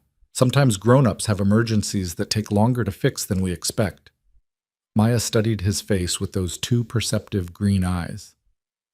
Was it a car emergency? Started as one, yeah. But then it turned into something else? Ethan smiled despite his exhaustion. When did you get so smart? I've always been smart, Dad. You just don't always notice because you're busy with the garage. She said it matter-of-factly, without accusation. Are you going to go back to help more? This afternoon, yeah. The person I helped last night is still in the hospital, and I promised I'd check on them. Is it a boy or a girl? A woman. Her name's Victoria. Maya absorbed this information with the seriousness she applied to everything. Is she nice? I think so, yeah. She's had a rough time, but she's strong. Like Mom was strong? The question hit Ethan squarely in the chest. Maya rarely brought up Sarah unprompted, preferring to let Ethan control the narrative of her mother's memory. Yeah, baby, like Mom was strong. Maya nodded, satisfied with this answer. Okay, you should help her then. But you should also shower because Mrs. Chen's right. You smell weird. Ethan laughed, the sound surprising him. Fair enough. How about you help me make lunch, and then I'll clean up? They spent the next hour together in the kitchen, making grilled cheese sandwiches and tomato soup, while Maya chattered about school and her friend Emma's upcoming birthday party and the book she was reading about space exploration. Ethan let her voice wash over him, participating in the conversation but mostly just grateful to be home, to be reminded of why he worked so hard, why he kept pushing forward even when everything felt impossible. After lunch, while Maya settled in with her book, Ethan finally took that shower. He stood under the hot water until it started to run cold, letting the night's tension drain away with the soap and shampoo. When he emerged, he felt almost human again, tired still, but functional. His phone showed a text from an unknown number. This is Victoria. Dr. Chen came by. Everything looks good. They're saying I can go home tomorrow if there are no complications. Ethan typed back. That's great news. I'll be there around 2 if that works for you. You really don't have to come back. I'm fine. I know I don't have to. See you at 2. He dressed in clean jeans and a button-down shirt that Maya had insisted he buy last year because you need at least one shirt without holes in it, Dad. Then he sat down with Maya to explain where he was going. So Victoria's in the hospital, he said carefully, and she doesn't have any family here to visit her. I thought I'd stop by, make sure she's doing okay. Is that all right with you? Maya considered this with her usual thoughtfulness. Is she lonely? Maybe a little. Then you should definitely go. Nobody should be lonely in a hospital. She paused. Can I draw her a picture? To make her feel better? Ethan felt his throat tighten. I think she'd really like that, sweetheart. Maya disappeared into her room and emerged 10 minutes later with a carefully colored drawing of a rainbow arcing over a hospital building. At the bottom, in her careful third-grade handwriting, she'd written, Hope you feel better soon, from Maya. This is perfect, Ethan said, folding it carefully. Thank you, baby. Tell her I said hi, and that hospitals aren't so scary if you have friends visiting. Out of the mouths of 8-year-olds, Ethan thought. He kissed the top of Maya's head, confirmed with Mrs. Chen that she could watch Maya for another few hours, and headed back out into the afternoon. The hospital felt different in daylight, busier, more purposeful, less like a place where time stopped and more like a place where lives continued. Ethan navigated the now familiar corridors to Victoria's room, stopping at the gift shop to grab a bottle of fancy water and a magazine about technology startups that seemed like it might be her speed. He knocked on her doorframe before entering. "Delivery service." Victoria looked up from her phone, and Ethan was struck by how much better she looked. The color had returned to her face, and though she still moved carefully, there was a brightness to her eyes that hadn't been there this morning. "You came back," she said, and there was something almost wondering in her tone. "I said I would." Ethan held up the magazine. "Figured you'd be going crazy without something to read, and I brought this." He pulled out Maya's drawing. "My daughter wanted you to have it." Victoria took the picture with careful hands, her expression shifting as she read Maya's message. When she looked up, her eyes were suspiciously bright. "She drew this for me?" "She wanted you to know hospitals aren't so scary when you have friends visiting." Her words, not mine. "She sounds wonderful." "She is." Ethan settled into the visitor's chair, which he was starting to think of as his chair, given how much time he'd spent in it. "How are you really feeling?" "No corporate spin, just the truth." "Sore, tired, overwhelmed." Victoria set the drawing on her bedside table where she could see it. "Dr. Chen said the surgery went perfectly. No complications, no signs of infection. I should be able to go home tomorrow and return to work in about 2 weeks." "That's fast." "I heal quickly, always have." She paused. "I've also been lying here thinking about what you said last night, about showing up for people, about not letting fear write the ending." "And?" "And I think maybe I've spent the last decade running from the wrong things. I built this empire because I was terrified of being vulnerable again, terrified of needing anyone, terrified of ending up like my mother, powerless and dependent and ultimately alone. But in protecting myself from those things, I became alone anyway. Just a different kind of alone." Ethan recognized that realization. He'd been circling it himself for 3 years. It's easier to keep people at a distance than to risk losing them. "Easier," Victoria agreed, "but not better. Not healthier. Not actually safer." She looked at him. "You're the first person in years who's seen me when I wasn't in control, when I couldn't hide behind my company or my money or my reputation. And you didn't run away. You didn't treat me differently. You just helped. That's what people are supposed to do for each other." "Supposed to, maybe.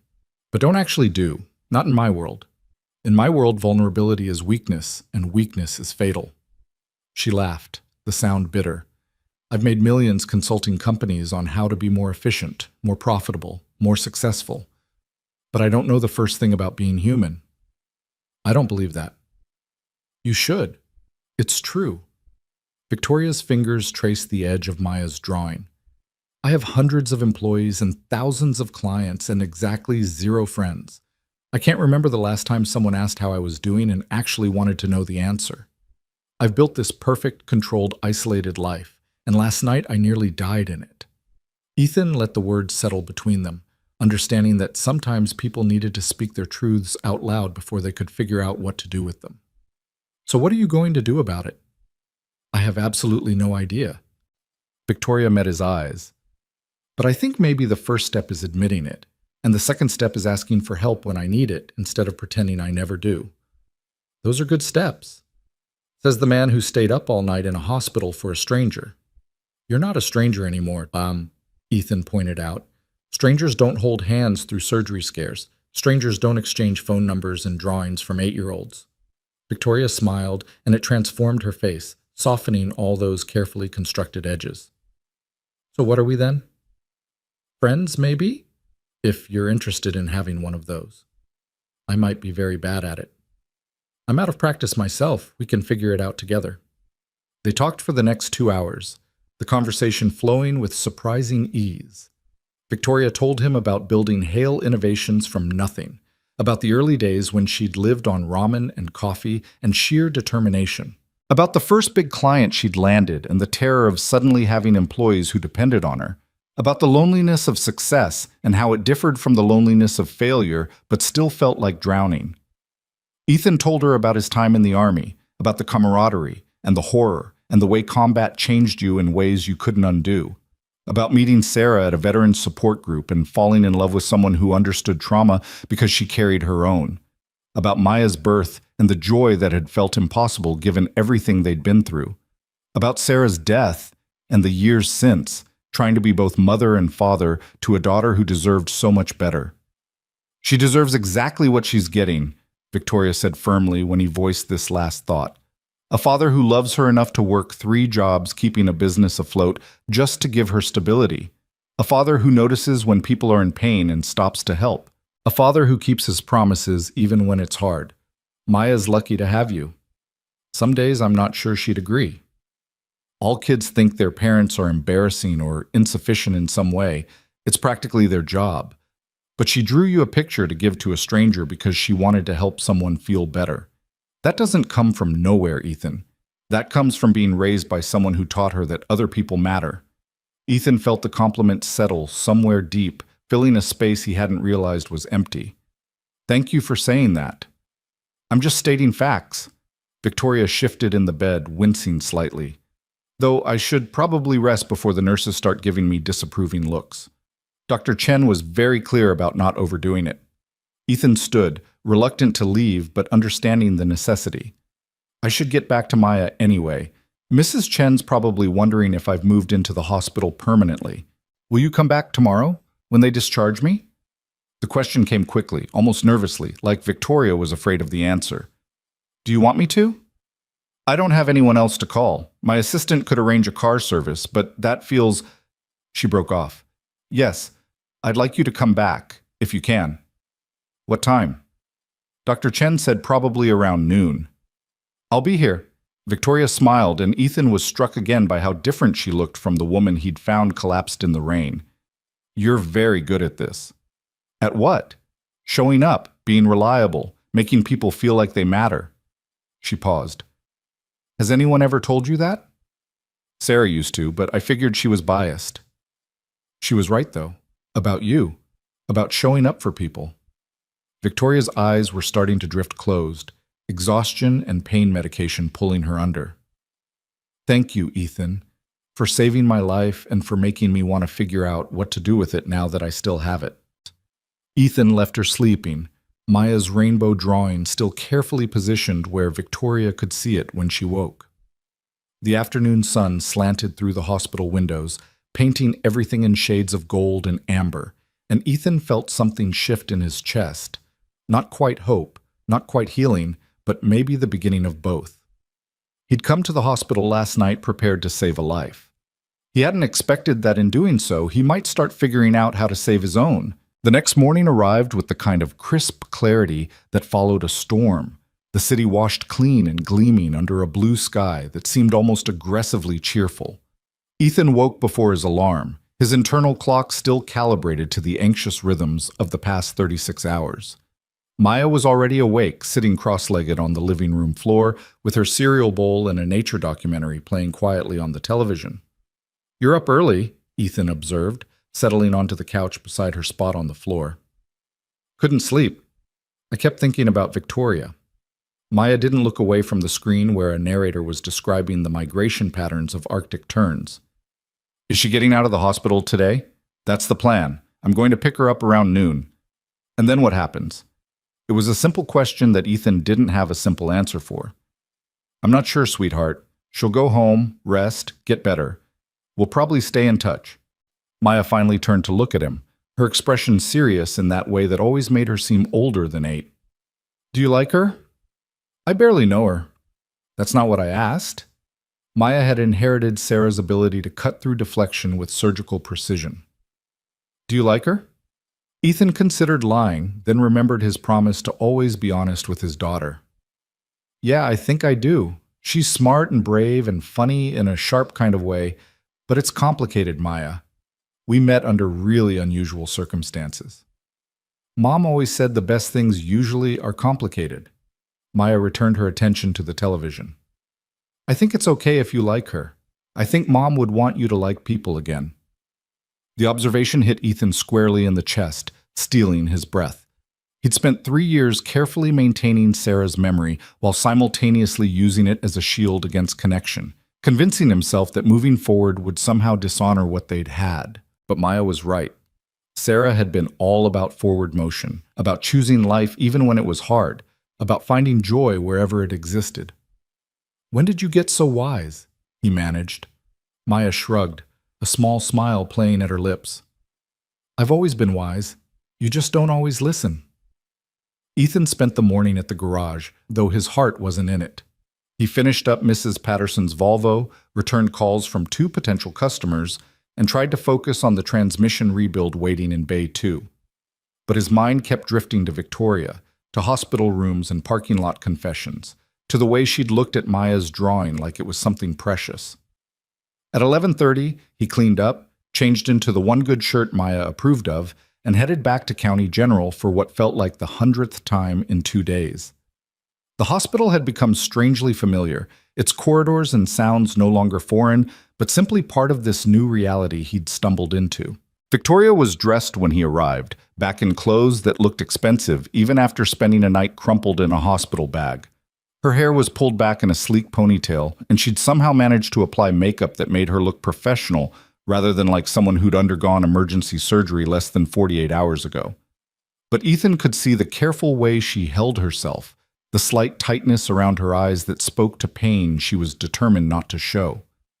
"You look ready to conquer the world," he said from the doorway.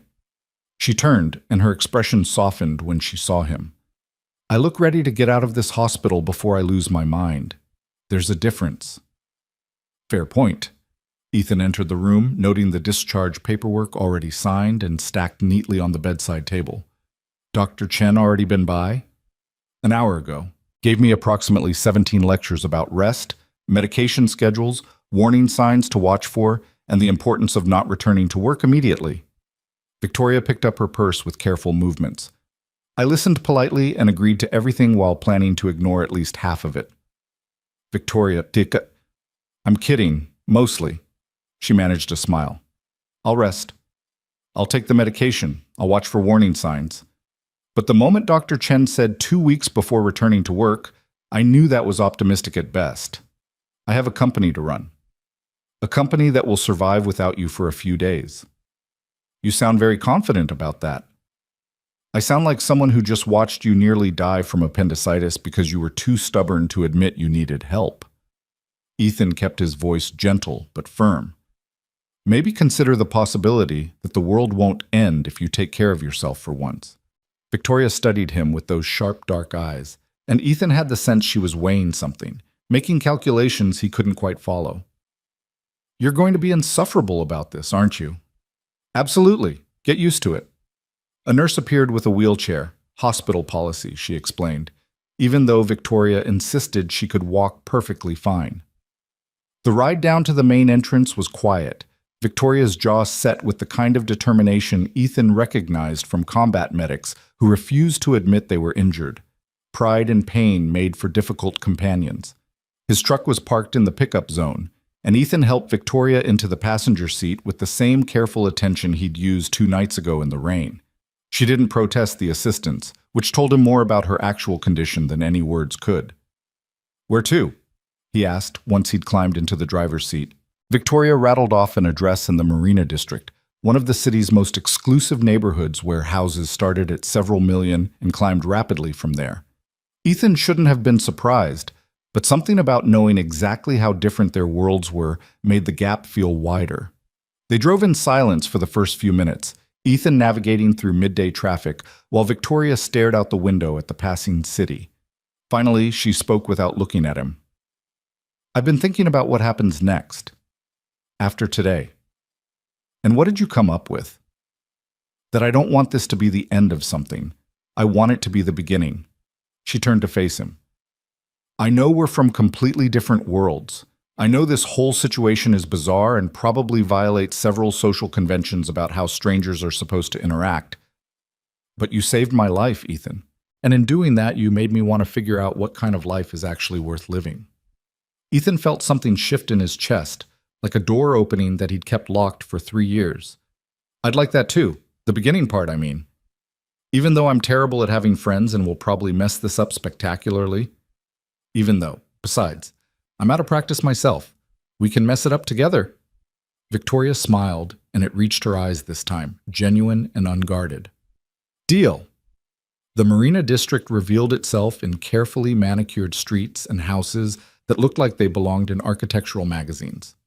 Victoria directed him to a modern 3-story home with floor-to-ceiling windows and a view of the bay that probably cost more than Ethan would make in a lifetime. He pulled into the circular driveway, trying not to feel intimidated by the sheer wealth on display. "Welcome to my fortress of solitude," Victoria said with a touch of irony. "It's probably too much house for one person, but I bought it because I could, and because it proved something I felt needed proving at the time. And now? Now it mostly just echoes." She reached for the door handle, then paused. Would you mind coming in? Just for a few minutes? I know you need to get back to Maya, but I'd feel better knowing someone saw me safely inside." It was a reasonable request that they both knew was about more than physical safety. Victoria didn't want to walk into that empty house alone. Didn't want to face the silence and isolation she'd built so carefully. Ethan understood that intimately. "Of course," he said. "Let me help you." Getting Victoria from the truck to her front door required more effort than she wanted to admit, each step measured and careful. Ethan kept one hand at her elbow, ready to catch her if she stumbled, while Victoria maintained the fiction that she was fine. The house's security system beeped as she entered the code, and then they were inside. The interior matched the exterior, all clean lines and expensive materials, and the kind of deliberate minimalism that came from having too much money and not enough warmth. Abstract art hung on white walls. Designer furniture occupied carefully measured spaces. Everything was perfect, and nothing felt lived in, like a showroom waiting for actual people to arrive and mess it up. "It's beautiful," Ethan said, because it was, even if it felt cold. "It's empty," Victoria corrected, lowering herself onto a pristine white couch with a barely suppressed wince. "I keep meaning to make it feel more like a home, but I don't actually know what that means. I didn't grow up with much, and then I had too much. And somewhere in between I forgot what normal looked like." Ethan glanced around the space, noting the absence of photographs, personal mementos, anything that would tell a visitor who actually lived here. Even his modest apartment had Maya's drawings on the refrigerator, Sarah's favorite books on the shelves, evidence of lives being lived rather than curated. "Can I get you anything?" he asked. "Water, medication, blanket?" "There's a bottle of prescription painkillers in my purse, and maybe some water." Victoria leaned back against the couch cushions, her carefully maintained composure finally cracking. "And possibly a different life, but I suspect that's harder to deliver." Ethan found a glass in the gleaming kitchen. It took him 3 tries to find the right cabinet, and filled it with water. Victoria's purse yielded the medication bottle, and he brought both back to the living room. She took the pills with mechanical efficiency, then closed her eyes. "I hate feeling weak," she said quietly. "I've spent my entire adult life making sure I never had to depend on anyone for anything. And now here I am, unable to walk to my own front door without help." "That's not weakness. That's recovery from surgery." "It feels like weakness." Ethan settled into the chair across from her, giving her space but staying present. "After I came back from my last tour, I couldn't do basic things, couldn't sleep through the night, couldn't go to the grocery store without having a panic attack in the cereal aisle, couldn't hold Maya without my hand shaking because I was so afraid I'd hurt her somehow. I felt useless and broken, and like everyone would be better off if I just disappeared." Victoria's eyes opened. "What changed?" "Sarah refused to let me disappear. She'd sit with me through the panic attacks, wake me up from nightmares, drag me to therapy even when I insisted I was fine. She made it clear that needing help wasn't optional and wasn't shameful. It was just part of being human." Ethan's voice roughened. "She saved my life long before you needed me to save yours. And she did it by showing me that accepting help was actually braver than suffering alone." "She sounds like an extraordinary person." "She was. And she'd tell you the same thing I'm telling you now, that you don't have to do this alone. That asking for help isn't giving up control, it's choosing to trust someone else to share the load." Victoria was quiet for a long moment, her fingers tracing patterns on the couch cushion. "I don't know how to do that. Trust people, I mean. The last person I truly trusted was my mother, and she died and left me alone." Everything since then has been about making sure I never need anyone enough that losing them would destroy me. And how's that working out? Spectacularly poorly, as evidenced by the fact that I nearly died alone in a parking lot. She laughed, the sound brittle. You'd think a near-death experience would come with some sort of instruction manual. Congratulations on surviving. Here's how to rebuild your entire life from scratch. I don't think it works that way. I think you just take it one day at a time and try to make slightly better choices than you did yesterday. Ethan leaned forward. And maybe you start by accepting that you don't have to rebuild alone. You've got at least one friend now, whether you planned for it or not. One friend who's a single father with a failing business and approximately zero free time. The business isn't failing, it's struggling. There's a difference. Ethan smiled. And I've got more free time than you'd think. Turns out when you spend 3 years avoiding meaningful human connection, your social calendar stays pretty open. Victoria shook her head, but she was smiling too. We're a mess, aren't we? Both of us just stumbling around trying to figure out how to be functional adults while carrying approximately metric tons of trauma and fear. Probably, but at least we're a mess together now. His phone buzzed with a text from Maya. Mrs. Chen says you need to come home soon because I have piano practice at 3. Also, I made another drawing for Victoria. This one has dolphins. Ethan showed Victoria the message, and her expression softened in a way that made her look younger, more vulnerable. You should go. Your daughter needs you. Will you be okay here alone? I've been alone in this house for 5 years. A few more hours won't kill me. She paused. Though I appreciate you asking. Ethan stood reluctantly, part of him not wanting to leave her in this cold, empty space. Promise me you'll call if you need anything at all. I promise. Though I should warn you, I'm terrible at asking for help. Then it's a good thing I'm excellent at showing up uninvited. He pulled out his phone. I'm putting my number in your favorites. First contact, right at the top. If you need me, you call. Don't debate it. Don't talk yourself out of it. Just call. Victoria watched him program his number with an expression he couldn't quite read. Why are you doing this? Really? You could have dropped me at the door and driven away. You could have visited once in the hospital and considered your good deed done. But you keep showing up, keep pushing, keep making it clear you're not going anywhere. Why? Ethan thought about deflecting, about giving some easy answer that would preserve distance and safety. But Victoria deserved better than that, and maybe so did he. Because 3 years ago I let someone I loved suffer alone because I was too afraid to push past her fear. And she died, and I've carried that failure every single day since. When I saw you in that parking lot, when you said you couldn't go to the hospital, he broke off, collecting himself. I saw a chance to make a different choice, to not let fear win. And then, when I got to know you, when I saw how brave you were despite being terrified, when I realized how lonely you were despite all your success, I saw someone worth knowing, someone worth showing up for. You barely know me. I know enough. I know you're brilliant and driven and scared. I know you built something incredible from nothing. I know you've spent years protecting yourself by keeping everyone at a distance, and I know how exhausting that is because I've been doing the same thing. Ethan held her gaze. And I know that for the first time in 3 years, I actually want to try. To connect with someone, to build something that looks like friendship, to remember what it feels like to care about someone who isn't my daughter. Victoria's eyes were bright with unshed tears. What if I disappoint you? What if I can't be the friend you deserve? What if you can? What if we both can? He smiled gently. We won't know unless we try. She nodded slowly, processing this. Okay, we'll try. But don't say I didn't warn you when I inevitably messed this up. Duly noted. Ethan headed for the door, then paused. I'll check in tomorrow. And Victoria? Try to rest. Actually rest. Not whatever workaholic version of rest you're planning. I make no promises. I didn't expect you to.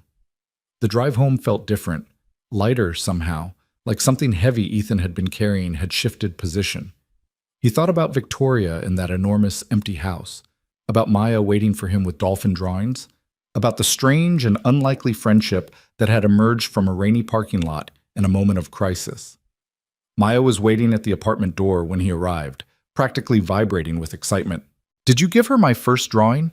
Did she like it? I made another one with dolphins because Emma said dolphins are the smartest animals except for humans and maybe octopuses. She loved the rainbow drawing, had it right beside her bed where she could see it. Ethan scooped Maya into a hug, breathing in the familiar scent of her strawberry shampoo. And I'm sure she'll love the dolphins too. Can we take it to her? I want to meet her. The request caught Ethan off guard. He'd been keeping his worlds carefully separate. Maya on one side, Victoria on the other, the garage in its own category entirely. The thought of bringing them together felt significant in a way that made him nervous. Maybe soon, he said carefully. She's still recovering from surgery. She needs rest right now. Maya studied his face with those two perceptive eyes. You like her a lot, don't you? I told you, I barely know her. But you want to know her. I can tell. Maya twisted in his arms to look at him directly. It's okay, Dad. You're allowed to have friends who aren't me or Mrs. Chen. When did you get so wise about my social life? Someone has to be. She squirmed down from his embrace. Come on, we're going to be late for piano. Miss Nakamura gets cranky when we're late. They made it to piano practice with 3 minutes to spare, and Ethan spent the next hour in Miss Nakamura's waiting room answering emails and trying to figure out the delicate balance between running a garage, raising a daughter, and maintaining a friendship with someone who lived in a completely different world. His phone buzzed with a text from Victoria. Thank you for getting me home safely, and for everything else. I'm resting, I promise. Well, resting while reviewing quarterly reports, but it's a start. Ethan smiled and typed back. Baby steps. Though I'm confiscating your laptop if I find out you're working. You'd have to get past my security system first. I got a combat medic through your front door. I think I can handle a security system. Fair point. Fine, I'll actually rest, but only because standing up makes my incision hurt. Whatever motivates you, get some sleep. The next few days fell into an unexpected rhythm. Ethan would drop Maya at school, put in hours at the garage, then text Victoria to check in. Sometimes she'd respond immediately with sardonic observations about daytime television or complaints about her prescribed rest. Other times hours would pass before she replied, usually with apologies about falling asleep mid-text or getting distracted by work emails she absolutely wasn't supposed to be reading. On Thursday, Maya insisted they make cookies for Victoria. Because cookies make everything better, and she's probably sad being alone in that big house. She'd explained with 8-year-old logic that Ethan couldn't argue with. So they'd spent the evening covered in flour and chocolate chips, producing 3 dozen cookies that were slightly burned around the edges, but made with enough love to compensate. Friday afternoon, Ethan texted Victoria. Maya and I made you something. Can we drop by? The response came quickly.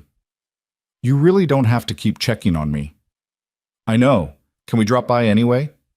Yes, please. I'm losing my mind here. Maya chattered the entire drive to the Marina District, excited and nervous about finally meeting the woman from the hospital. Ethan found himself equally nervous for reasons he didn't want to examine too closely. This felt significant. Introducing his daughter to someone new, bringing his two worlds together, admitting that Victoria had become important enough to warrant this step. Victoria answered the door looking better than she had 3 days ago, but still carefully guarded in her movements. She dressed in casual clothes, expensive casual but still more relaxed than the business attire Ethan had seen her in. Her eyes widened slightly when she saw Maya standing beside him. You must be Maya, Victoria said, and Ethan heard her voice soften in a way he'd never heard before. I loved your drawings. The rainbow one is on my refrigerator. Maya beamed.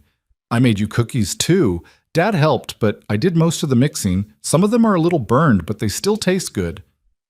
I'm sure they're perfect. Victoria stepped back to let them in, and Ethan noticed she'd made an effort to make the space feel less sterile. A throw blanket draped over the couch, a few books stacked on the coffee table, signs of actual human habitation. Maya handed over the container of cookies with the kind of ceremony usually reserved for presenting royal gifts. Victoria accepted them with appropriate solemnity, then suggested they eat a few now with milk. The three of them ended up in her enormous kitchen, Maya perched on a bar stool swinging her legs while Victoria and Ethan leaned against the counter. These are delicious, Victoria said after her first bite, and she sounded genuinely surprised. When's the last time I had homemade cookies? Actually, I don't think I've ever had homemade cookies. Never? Maya's eyes went wide with shock. Not even when you were little? My mother wasn't really the baking type. We didn't have much money, and she worked a lot. Victoria's expression turned distant. After she died, I lived with my father, but he was always traveling for work. The housekeeper made dinner sometimes, but nothing like this. Maya considered this with her usual seriousness. That's sad. Everyone should have homemade cookies at least sometimes. We can make you more if you want. Dad and I bake a lot because it's fun and because it makes the apartment smell good. I'd like that very much. They spent the next hour in easy conversation, Maya telling Victoria about school and her friend Emma and the book about space she was reading. Victoria listened with genuine attention, asking questions that showed she was actually interested rather than just being polite. Ethan watched the two of them interact and felt something settle in his chest, some tension he hadn't realized he'd been carrying finally releasing. Eventually, Maya wandered off to explore Victoria's house, leaving the adults alone in the kitchen. Victoria turned to Ethan with an expression he couldn't quite read. She's wonderful, Victoria said quietly. Smart and kind and so confident. You're raising an incredible human. I'm trying. Most days I feel like I'm barely keeping it together. You're doing more than that. She's happy, Ethan. You can see it in everything about her. She feels safe and loved and free to just be a kid. Victoria's voice caught slightly. I don't remember ever feeling that way. It's not too late, you know. To figure out what makes you happy, to feel safe, to build something that looks like joy instead of just success. Is that what we're doing? Building joy? Ethan considered this. Maybe. Or at least laying the foundation for it. Maya reappeared then, announcing that Victoria's house was really big but kind of empty except for the view, which is amazing. With 8-year-old diplomacy, she suggested that Victoria needed more colors, maybe some plants, definitely more pictures on the walls. You're absolutely right, Victoria agreed. Maybe you could help me figure out what to add. I'm not very good at making places feel like home. Maya's face lit up. Really? I could draw you more pictures, and Dad knows about plants because we have 6 plants at home, and only one of them has died. High praise, Victoria said to Ethan with barely suppressed amusement. The one that died was Maya's responsibility, and she forgot to water it for 3 weeks. I consider 5 out of 6 a victory.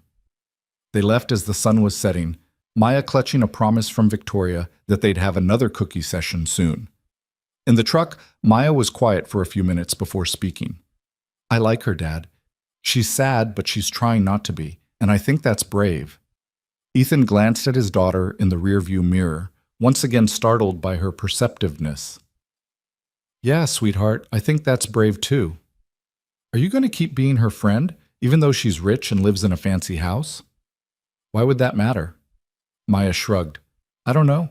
On TV, rich people and regular people don't usually be friends. But I think you should anyway because she needs friends, and you need friends, and it doesn't matter about the money stuff. You're right. It doesn't matter about the money stuff. I'm right about most things, Maya said matter-of-factly. You should listen to me more often. That night after Maya was asleep, Ethan's phone rang. Victoria's name appeared on the screen, and he answered immediately. Everything okay? Everything's fine. Better than fine, actually. Victoria's voice sounded different, lighter, less guarded. I just wanted to thank you for bringing Maya over, for letting me meet her. She's extraordinary, Ethan. She liked you too. Apparently you're sad but trying not to be, which makes you brave in her assessment. Victoria laughed, the sound genuine and unforced. She's not wrong. About the sad part or the trying part. She paused. Can I ask you something? Of course. How do you do it?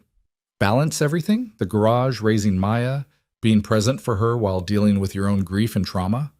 Some days I can barely manage running a company, and that's with a staff of hundreds helping me. You're doing it all alone. I'm not doing it alone. I have Mrs. Chen, Maya's teachers, the other parents at her school. I have people who show up when I need them, even if I'm terrible at asking. Ethan settled deeper into his couch. And I've learned that perfection isn't the goal. Presence is. Maya doesn't need a perfect father. She needs one who shows up, who tries, who loves her enough to keep pushing forward even when it's hard. I don't know if I know how to do that. Show up for people, I mean. You're doing it right now. You showed up for Maya today, made her feel important, listened to her ideas about your house. That counts. It felt easy with her, natural. She's so open and genuine that it's impossible not to respond to that. Victoria's voice softened. With adults, it's harder. I've spent so many years being guarded that I don't know how to let people in anymore. Start small. Start with one person who already knows your worst moments and is still showing up anyway. You mean you. I mean me. Victoria was quiet for a moment, and Ethan could hear her breathing, could imagine her in that too-big house working up the courage to be vulnerable. I'm scared, she finally said, of needing someone, of letting you matter, of building something that could fall apart and leave me alone again. I'm scared too, Ethan admitted. Sarah's death taught me that love is just another word for eventual loss. But Maya's teaching me something different, that connection is worth the risk, that isolation is its own kind of death, that sometimes you have to choose to trust even when everything in you is screaming to run away. What if I'm not brave enough? Victoria, you walked through hospital doors despite trauma that could have killed you. You survived losing your mother as a child and built an empire from nothing. You're brave enough. You just have to decide you want to be. I do want to be. I want... She broke off, then continued more quietly. I want what you and Maya have, that easy warmth, that sense of belonging to something bigger than yourself. I want to know what it feels like to come home to people who actually care whether you made it through the day. Then let's build that. Maybe not the same thing Maya and I have. We've had years and shared grief and biology on our side. But something new, something that works for who we both are now. A friendship between a burned-out mechanic and a workaholic CEO. Think it'll work? I think we won't know unless we try. And I think we're both tired enough of being alone that it's worth the risk. Victoria's laugh was soft but real. Okay, let's try. But Ethan? Yeah? Thank you for not giving up on me, even when I was giving up on myself. Anytime. That's what friends do. They talked for another hour, the conversation ranging from Maya's school projects to Victoria's plans for slowly returning to work to Ethan's struggles with the garage's finances. It felt normal and easy and significant all at once, like they were building something real in the space between their different worlds. When they finally said goodnight, Ethan lay in bed staring at the ceiling, thinking about connection and risk and the unexpected ways life could change in the span of a rainy night. He'd set out to save someone's life and ended up finding a reason to reclaim his own. In her Marina District house, Victoria did the same. Maya's dolphin drawing already hung beside the rainbow on her refrigerator, evidence that even the emptiest spaces could slowly fill with warmth if you let the right people in. The weeks that followed took on a rhythm that surprised them both with its ease. Victoria returned to work earlier than Dr. Chen recommended, but later than her own instincts demanded, a compromise that felt like progress. She started with half-days, working from home in the mornings and venturing into the Hale Innovations office only when absolutely necessary. Ethan checked in daily, sometimes with texts about nothing in particular, sometimes with photos Maya insisted he send. The girl had decided Victoria needed regular updates on important events like the class hamster's escape and Emma's birthday party. Victoria found herself looking forward to these interruptions in a way that would have baffled her a month ago. She'd built an empire on ruthless efficiency and undivided focus, but somehow Ethan's messages never felt like distractions. They felt like lifelines, small reminders that the world extended beyond quarterly reports and investor meetings. On a Tuesday afternoon, 3 weeks after her surgery, Victoria's assistant Jennifer appeared in her office doorway with an expression that meant complications. Jennifer had worked for Victoria for 6 years and had mastered the art of delivering bad news with maximum efficiency. The Cartwright deal is falling apart, Jennifer said without preamble. They're getting cold feet about the infrastructure overhaul. Want to push the timeline back 6 months, which we both know means they're looking for a way out. Victoria felt the familiar tightness in her chest, the pressure that came with high-stakes negotiations threatening to collapse. The Cartwright Corporation contract represented 18 months of careful cultivation and would bring in enough revenue to fund Hale Innovations' expansion into the Asian markets. Losing it would be more than a financial setback. It would be a sign of weakness that competitors would exploit. "Set up a meeting," Victoria said, her mind already running through contingencies. "Today, if possible. I'll handle this personally." "Victoria, you're supposed to be taking it easy." "I'm fine. Set up the meeting." Jennifer nodded and disappeared, and Victoria immediately reached for her phone to call her lead consultant on the Cartwright account. Halfway through dialing, she stopped. Her incision throbbed, a reminder that she wasn't actually fine, that pushing too hard too soon was exactly the kind of behavior that had led to ignoring appendicitis symptoms until she'd nearly died in a parking lot. She put the phone down and sat there, breathing through the urge to immediately fix everything. This was the pattern. Crisis emerged. Victoria solved it personally. Victory reinforced the belief that she alone could hold everything together. It had worked for 10 years. It had also left her isolated, exhausted, and collapsing beside expensive cars in the rain. Her phone buzzed. A text from Ethan. "Maya wants to know if you've ever seen an elephant seal. There's apparently a big debate at school about whether they're actually related to elephants. I tried to explain evolution, but now she wants a second opinion from someone smart like Victoria." Despite everything, Victoria smiled. She typed back, "Not related to elephants. They're pinnipeds, marine mammals. The name comes from the male's large proboscis that looks like an elephant's trunk. Tell Maya evolution is weird and wonderful." The response came immediately. "She says you're officially the smartest person she knows, and I'm demoted to second place. My ego may never recover. I'm sure you'll survive. How's the garage?" "Busy. Mrs. Patterson's Volvo is making concerning noises again. I'm starting to think that car is held together by stubbornness and prayer." "Sounds familiar." "Are you talking about yourself or me?" Victoria laughed out loud, startling herself with the sound. "Both of us, probably." "Fair. Hey, I've got to go. Customer just arrived. But call me later if you want. I'll be home after 8. She set the phone down, feeling lighter than she had moments ago. The Cartwright crisis still present, but somehow less overwhelming. It occurred to her that this was new, this ability to step back from work panic, to find perspective in the middle of chaos, to remember that her entire identity didn't rest on a single contract. Jennifer returned with news that the Cartwright meeting was set for 4 p.m. Victoria spent the next 2 hours preparing, but she also did something unprecedented. She delegated. She brought in Marcus Chen, her second-in-command, and briefed him thoroughly on the situation. Not because she didn't trust herself to handle it, but because she was beginning to understand that strength sometimes looked like sharing the load. The meeting went better than expected. Victoria let Marcus take the lead on technical details, while she focused on the relationship aspects, the personal connection that had always been her secret weapon. By 6 p.m., they'd salvaged the deal with minor timeline adjustments and actually strengthened their position. Walking out of the conference room, Marcus looked at her with poorly concealed surprise. "That was different," he said carefully. "Good different. You usually run these meetings like a one-woman show." "Maybe it's time I trusted the team I built," Victoria replied, and meant it. She made it home by 7:30, exhausted but satisfied in a way that felt different from her usual post-work depletion. This felt earned rather than drained, accomplished rather than survived. She changed into comfortable clothes, ordered takeout from the Thai place down the street, and settled onto her couch with her phone. Ethan answered on the second ring. "Hey, how'd your day go?" "I delegated," Victoria said, and heard the wonder in her own voice.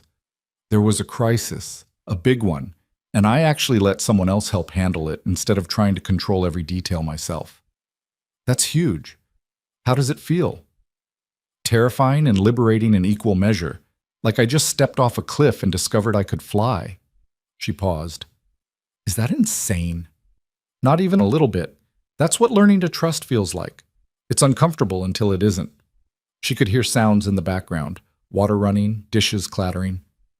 "Sorry, I'm doing the dinner cleanup.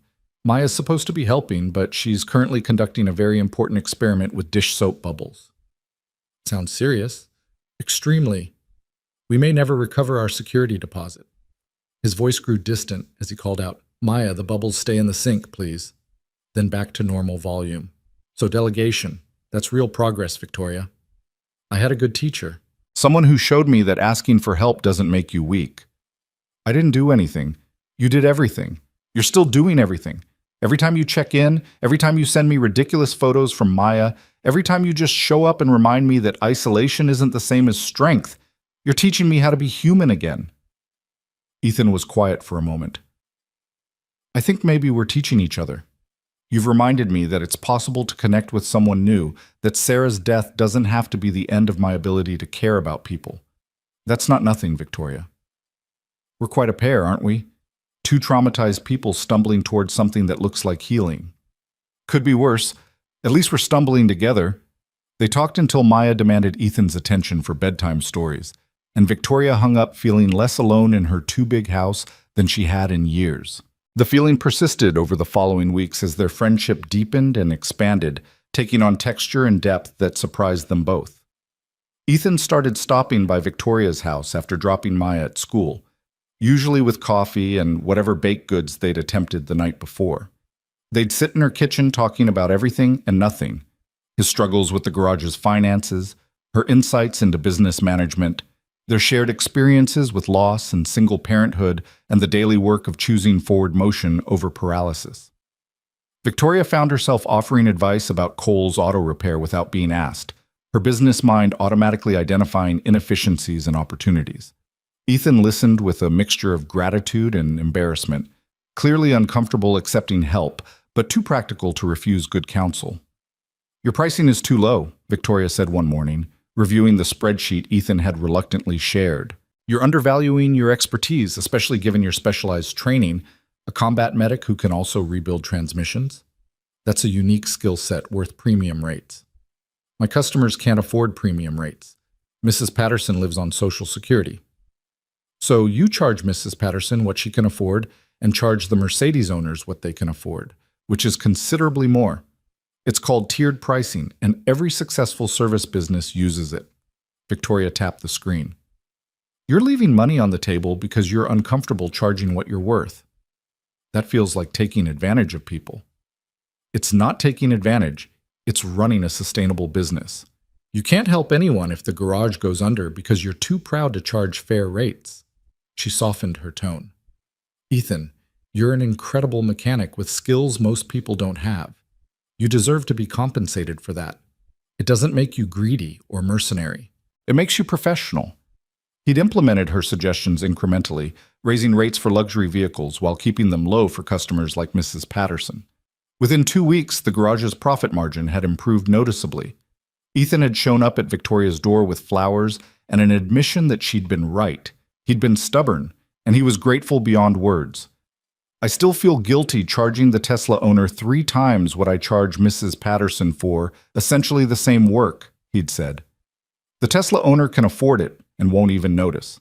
Mrs. Patterson will notice if she has to choose between car repairs and groceries. You're not being unfair, you're being equitable. There's a difference.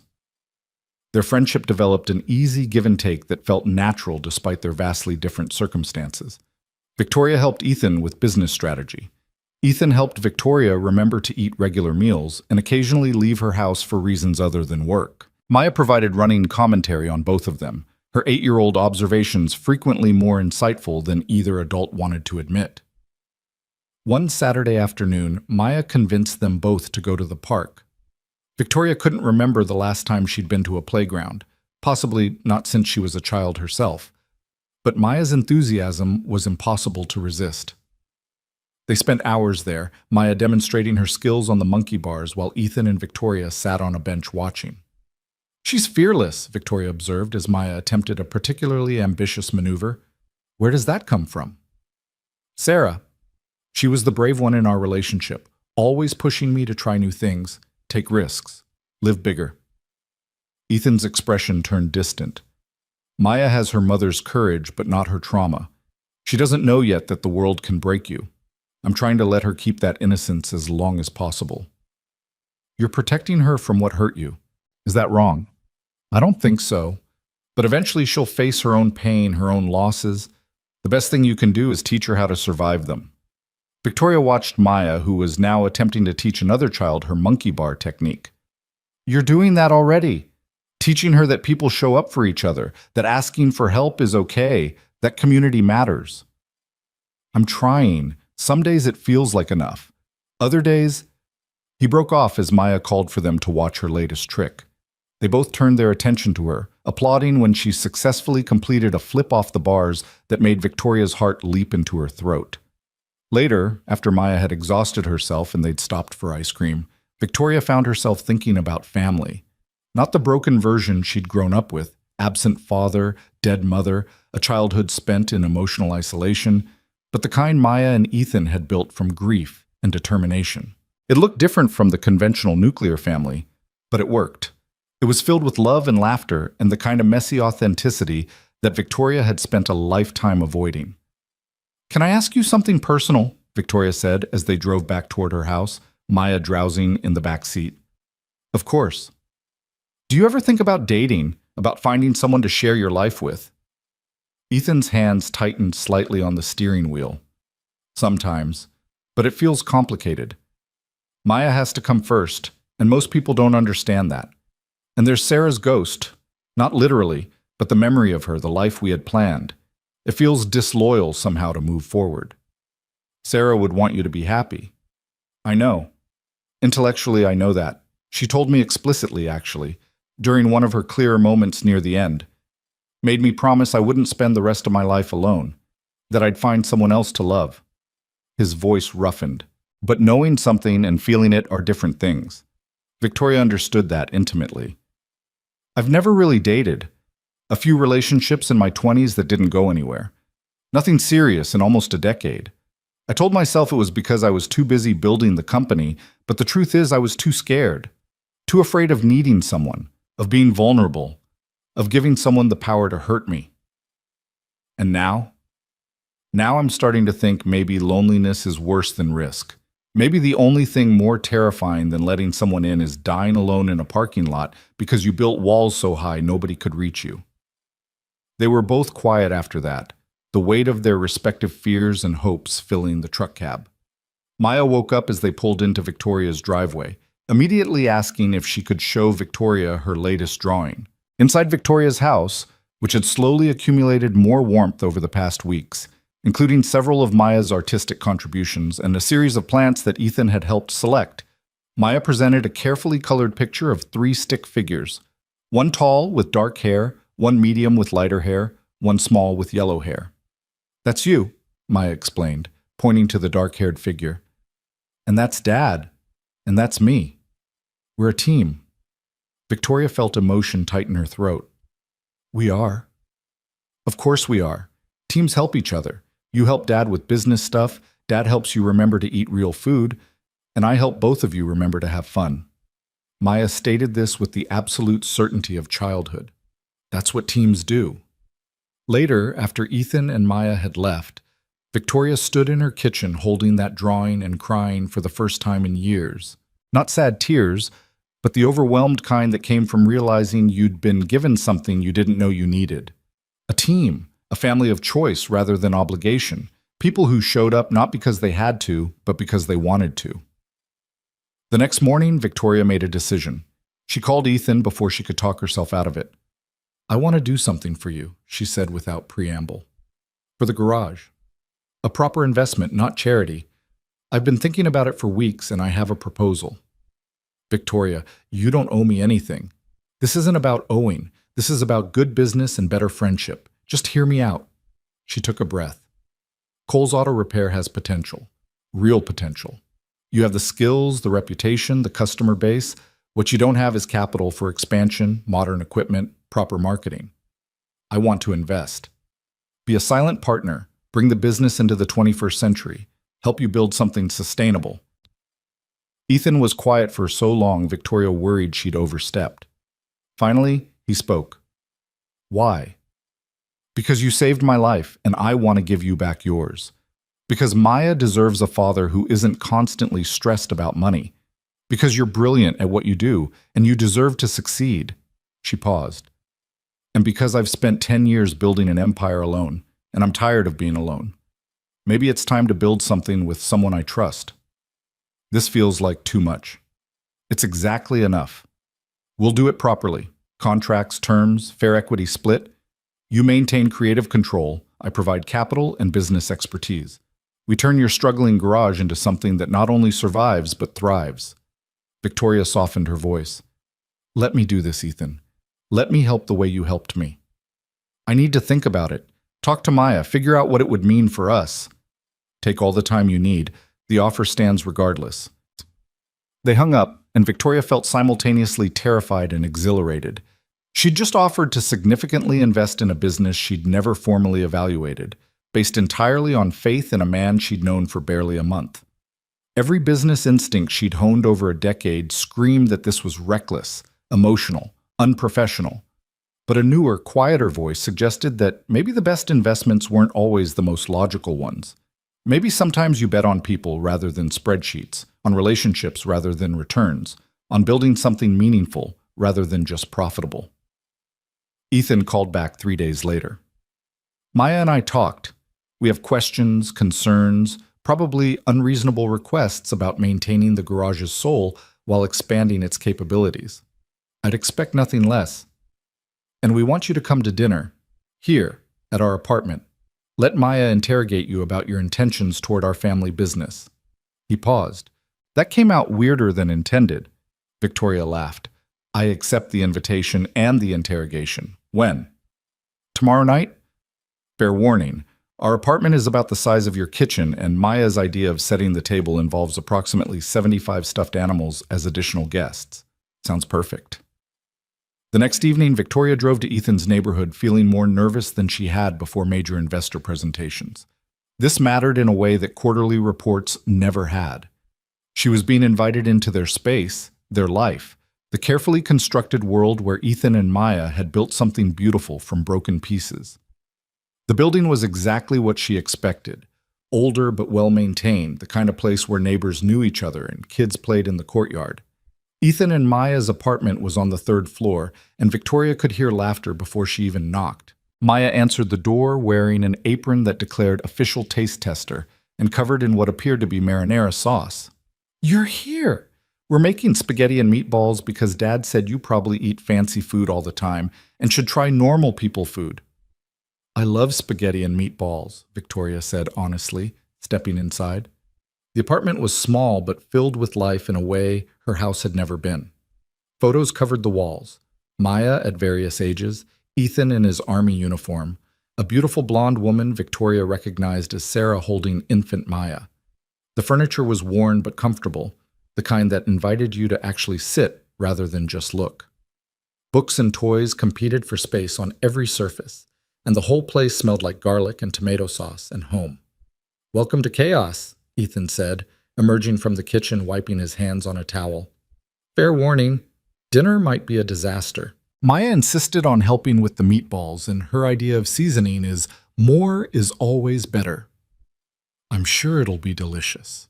Dinner was indeed chaotic, but wonderful. The spaghetti was slightly overcooked, the meatballs were aggressively seasoned, and Maya's table settings meant they were surrounded by an audience of stuffed animals in various states of dishevelment. But the conversation flowed easily, punctuated by Maya's running commentary on everything from school drama to her theories about why penguins can't fly. After dinner, while Maya was distracted by a cartoon, Ethan and Victoria sat at the kitchen table with coffee and the beginnings of a business plan.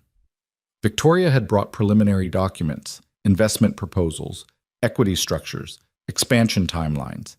Ethan had brought questions and concerns and a vulnerability that made Victoria respect him even more. I need to maintain control, Ethan said firmly. Not because I don't trust you, but because this garage is all I have left of the person I was before Sarah died. It's proof that I can build something, that I'm not just surviving, but creating. I can't lose that. You won't. This is your business, your vision. I'm just providing resources and expertise. Think of me as a consultant with a financial stake. Victoria slid over a document.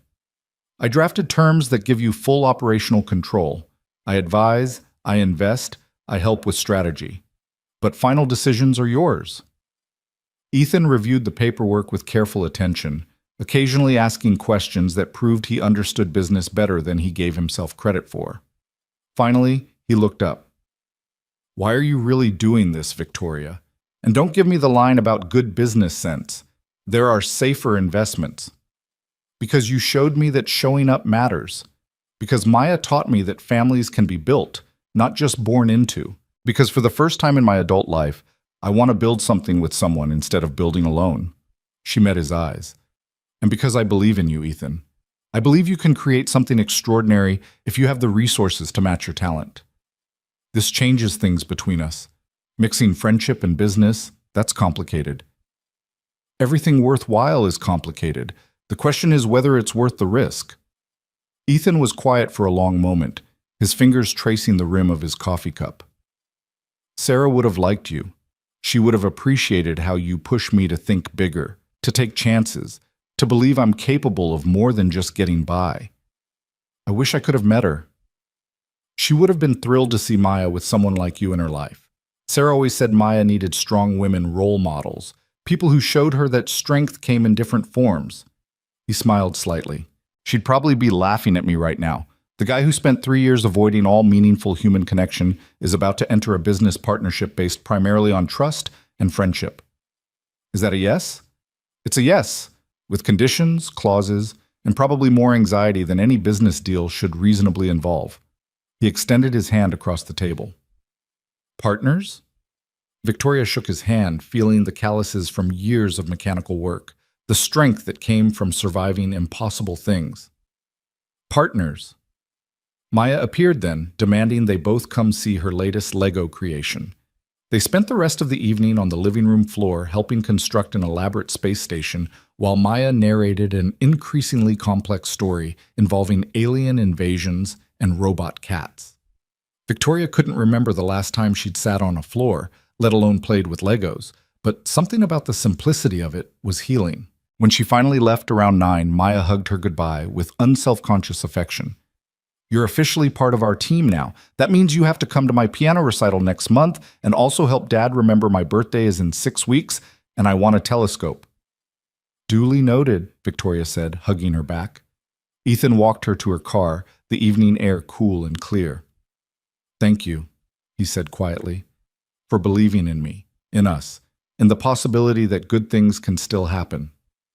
Thank you for teaching me what that looks like. Driving home, Victoria felt something fundamental shift inside her. For 10 years, she'd measured success in revenue and market share, and how much she'd accumulated and how high she'd climbed. But tonight, sitting on a worn carpet building Lego spaceships with people who chose to include her in their lives, she'd felt richer than any balance sheet could measure. Her house no longer felt quite so empty when she arrived. Maya's drawings on the refrigerator, plants in various stages of thriving, evidence that her life was expanding beyond the narrow confines she'd built. She made tea and settled onto her couch with the partnership documents, reviewing terms that represented not just a business investment, but a leap of faith. Her phone buzzed with a text from Ethan. Maya wants you to know the stuffed elephant you sat next to at dinner really liked you and hopes you'll visit again soon. Victoria smiled and typed back, Tell the elephant the feeling is mutual, and Ethan, thank you for letting me in. Thank you for showing up, repeatedly, even when I made it difficult. Especially then. She fell asleep on the couch that night. The partnership documents spread around her and dreamed of futures that looked nothing like the past. Garages that became sanctuaries, friendships that became families, and second chances that arrived disguised as emergencies in rainy parking lots. The partnership papers were signed on a Wednesday morning in Victoria's downtown office, with lawyers present and everything properly documented despite the unconventional circumstances of how they'd arrived at this moment. Ethan had worn the same button-down shirt Maya approved of, looking uncomfortable in the sleek conference room surrounded by leather chairs and floor-to-ceiling windows overlooking the city.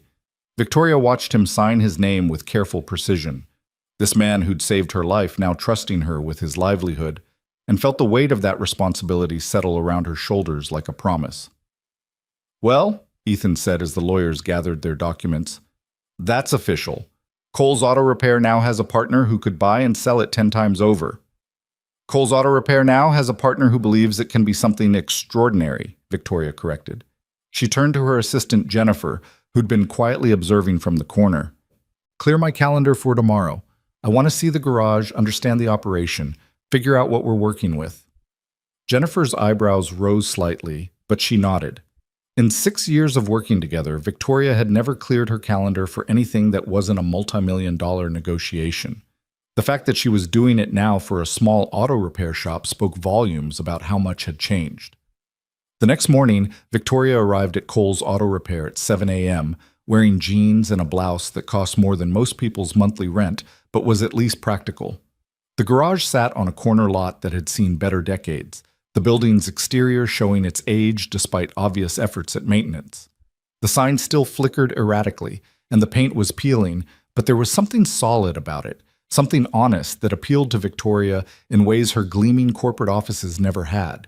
Ethan met her at the door, already in his work clothes, grease stains on his hands despite the early hour. "Welcome to my kingdom. Try not to be too horrified." "I've seen worse," Victoria lied kindly, then followed him inside. The garage's interior told a story of a man doing his absolute best with limited resources. The equipment was old but meticulously maintained. The floor was spotless despite decades of use. Tools hung in organized rows, each in its designated place. 2 cars occupied the bays, Mrs. Patterson's immortal Volvo and a newer sedan Victoria didn't recognize. "Give me the full tour," Victoria said. "Don't sugarcoat anything. I need to understand what we're working with." Ethan walked her through every aspect of the operation, pointing out systems that worked and ones that needed upgrading, explaining his workflow and customer base with the kind of detailed knowledge that came from living and breathing the business. Victoria listened, asked questions, and made mental notes about everything from the ancient diagnostic computer to the lack of a proper waiting area to the cramped office where Ethan handled all his administrative work. "The bones are good," she said finally, standing in the middle of the main bay. "Really good. You've built something sustainable here, Ethan. We just need to give it room to grow." Over the next month, Victoria threw herself into the garage renovation with the same intensity she'd once reserved for corporate acquisitions. She hired contractors to update the exterior, brought in equipment specialists to modernize the bays, and worked with Ethan to design a customer waiting area that actually felt welcoming. Every decision was collaborative, Victoria offering options and expertise, while Ethan made the final calls about what fit his vision. "This is weird for you, isn't it?" Ethan observed one afternoon as they reviewed paint samples, "not being the one making all the decisions." "Weirdly liberating, actually," Victoria admitted. "Turns out not everything has to rest on my shoulders. Who knew?" Maya had appointed herself unofficial project supervisor, stopping by after school to offer opinions on color schemes and lobby furniture. Her presence transformed the renovation from a business project into something that felt like family, her enthusiasm infectious as she dragged Victoria around, pointing out details only an 8-year-old would notice. "The waiting room needs books," Maya declared. "And maybe some toys for kids who have to wait while their parents' cars get fixed. And definitely better magazines than the ones Dad has now because they're all about cars, and that's boring." "All excellent points," Victoria said seriously, making notes on her tablet. "What else?" "A coffee maker. A good one, not the cheap kind. Dad says people appreciate good coffee." Maya paused thoughtfully. "And maybe some of those cookies we made? Not all the time, but sometimes? So people know this is a nice place?" Victoria found herself genuinely considering the cookie suggestion, which would have been unthinkable 2 months ago. But Maya was right. The small touches mattered, the gestures that transformed a business transaction into human connection. She made a note to look into it. The grand reopening happened on a Saturday in late spring, 6 weeks after Victoria had first proposed the partnership. They'd kept the name Cole's Auto Repair, but added a subtitle that Maya had suggested, "Where Every Car Matters." The exterior gleamed with fresh paint, the sign no longer flickered, and the interior had been transformed into something that balanced professionalism with warmth. Ethan had insisted on a modest celebration, nothing fancy, just an open house for existing customers and neighbors. But Victoria had quietly arranged for local press coverage, knowing that good publicity would help establish the garage's new reputation. She'd also reached out to several luxury car owners in her network, mentioning that she'd found an exceptional mechanic who combined military precision with genuine care. The turnout exceeded everyone's expectations. Mrs. Patterson arrived early, bringing homemade cookies and proclaiming loudly that she'd known all along Ethan was destined for great things. Former customers who drifted away returned to see the changes. New potential clients wandered in, drawn by the professional appearance and growing reputation. Maya had dressed for the occasion in what she called her business casual outfit, a sundress decorated with cartoon cats paired with sneakers that lit up when she walked. She'd appointed herself official greeter, shaking hands with visitors and explaining the renovation process with the kind of detail that suggested she'd been paying very close attention. "My dad is the best mechanic ever," she told anyone who would listen. "And Victoria helped make the garage better so more people can find out. They're partners, which means they're a team, which means they help each other. That's how it's supposed to work." Victoria watched this performance from across the room, standing beside Ethan while he fielded questions from curious customers. "She's going to be running her own company by the time she's 20, Victoria observed. "Terrifying thought," Ethan agreed, but his voice was warm with pride. "Though I suppose she's learning from the best. Between you teaching her about business and me teaching her about engines, she'll be unstoppable. Between us teaching her about resilience and showing up for people, she'll be extraordinary," Victoria corrected. The day was declared a success by every measure. Ethan booked 3 new customers on the spot, including the owner of a vintage Porsche who'd been looking for someone who understood classic cars. Mrs. Patterson cried happy tears and declared this the best day she'd had since her husband passed. Maya ate too much cake and charmed everyone she encountered. As the sun set and the last visitors departed, the 3 of them sat in the renovated waiting area surrounded by the debris of celebration. Empty cups, crumpled napkins, a few lingering balloons. Maya had crashed on the new couch, exhausted from her duties as official greeter, while Ethan and Victoria cleaned up in comfortable silence. "Thank you," Ethan said quietly, not for the first time. "For all of this. For believing this place could be something more." "Thank you for letting me help build it," Victoria replied. "I've spent 10 years building things alone. This feels different, better." "Well, Maya told me yesterday that you're her favorite person besides me and Mrs. Chen. Apparently you rank higher than her teacher and Emma combined, which is serious business in 8-year-old metrics." Victoria felt tears prick her eyes. "She told me I'm part of the family now, that families are people who choose each other and show up and help when things are hard." "She's not wrong." Ethan set down the garbage bag he'd been filling and turned to face her fully. "You are family, Victoria. Maybe not in the traditional sense, but in the ways that matter. You show up, you help, you care about what happens to us. You did the same for me. You showed up when I was dying in a parking lot, and you've kept showing up every day since."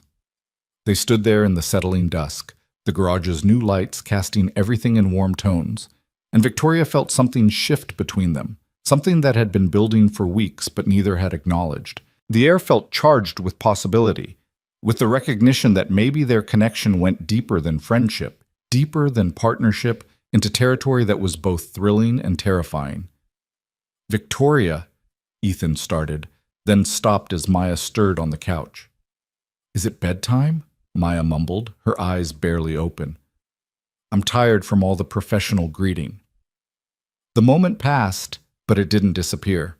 It lingered in glances and almost touches, in the way Ethan's hand would brush Victoria's shoulder when they reviewed documents, in the way Victoria found excuses to stop by the garage, even when there was no business reason to do so. 2 weeks after the grand reopening, Maya invited Victoria to her piano recital with the kind of earnest hopefulness that made refusal impossible. Victoria cleared her evening calendar, something she never did, and found herself in an elementary school auditorium surrounded by proud parents and squirming siblings. Maya performed a simplified version of a classical piece, her concentration absolute, her small hands navigating the keys with determination, if not always precision. When she finished, she beamed at the audience, then specifically at the section where Victoria and Ethan sat together, and Victoria felt her heart expand in a way she'd thought it couldn't anymore. After the recital, they went for ice cream, a tradition, Maya explained, that had started after her first recital when Sarah was still alive. Victoria felt honored to be included, to be woven into the rituals that held their small family together.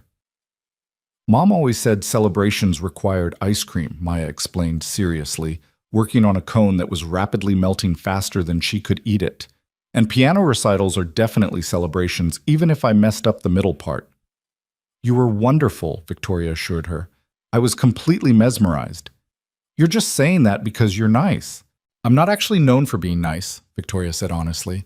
I'm known for being brutally honest and slightly terrifying. If I say you were wonderful, I mean it. Maya considered this, then nodded with satisfaction. Okay then, I was wonderful.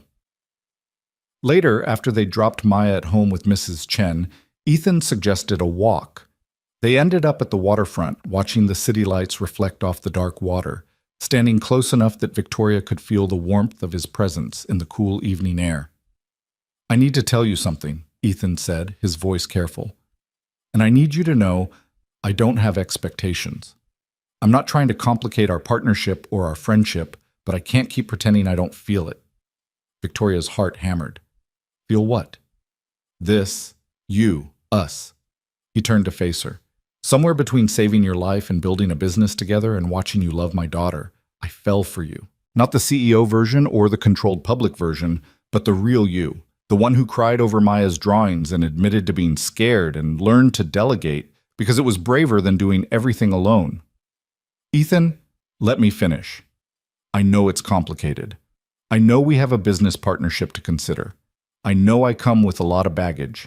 A daughter, a dead wife's memory, more trauma than any relationship should reasonably have to carry. But I also know that for the first time since Sarah died, I want to try. I want to see if maybe this thing between us could be something more than friendship. Victoria felt like she was standing on the edge of the same cliff she'd faced in the hospital parking lot, fear and possibility warring for dominance. Every instinct she'd honed over a decade screamed at her to protect herself, to maintain distance, to avoid the risk of needing someone who could leave. But she'd learned something in the months since that rainy night. Fear was a liar. Safety wasn't the same as isolation. And sometimes the bravest thing you could do was choose connection despite the terror. I'm scared, she said honestly. I don't know how to do this. Relationships, vulnerability, trusting someone with my heart. I've spent so long protecting myself that I don't know how to stop. I'm scared too. Terrified, actually, but I'm also tired of letting fear make my decisions. Ethan took her hand, his calloused fingers gentle. We don't have to figure it all out tonight. We can take it slow, see what develops, give ourselves permission to be uncertain and messy and human. What about Maya? If this doesn't work out, Maya already loves you. That won't change regardless of what happens between us. She'll still be part of your life because you're part of ours now, in whatever form that takes. He paused. But I think it will work out. I think we've both been moving toward this since the moment I refused to let you die in that parking lot. Victoria thought about the past months, about how thoroughly these two people had infiltrated her carefully controlled life. Maya's drawings on her refrigerator, Ethan's number at the top of her favorites, the way her house had slowly transformed from a showplace into something approaching a home. The realization that she looked forward to their time together more than any business success. Okay, she said softly. Let's try. Slowly, carefully, with full acknowledgement that we're both disasters who have no idea what we're doing. Best offer I've had in years, Ethan said, and kissed her. It was gentle and tentative, and absolutely terrifying in the best possible way. Victoria felt tears slide down her cheeks, happy tears, overwhelmed tears, tears that came from finally letting someone past walls she'd spent a lifetime constructing. When they pulled apart, Ethan brushed the tears away with his thumb. You okay? More than okay. Terrified and happy and so far outside my comfort zone, I can't even see it from here, but okay. She laughed shakily. Maya's going to be insufferable about this, isn't she? Absolutely. She's been not so subtly suggesting we should date like in movies for weeks now. I suspect she's been planning this longer than either of us. They walked back to the car, hand in hand, and Victoria marveled at how such a simple gesture could feel so significant. She'd negotiated million-dollar deals with less nervousness than she felt holding Ethan's hand, but also with considerably less joy. The next morning, Maya took one look at them arriving together to pick her up for their usual Saturday breakfast and announced, "Finally, I was starting to think I'd have to do everything myself."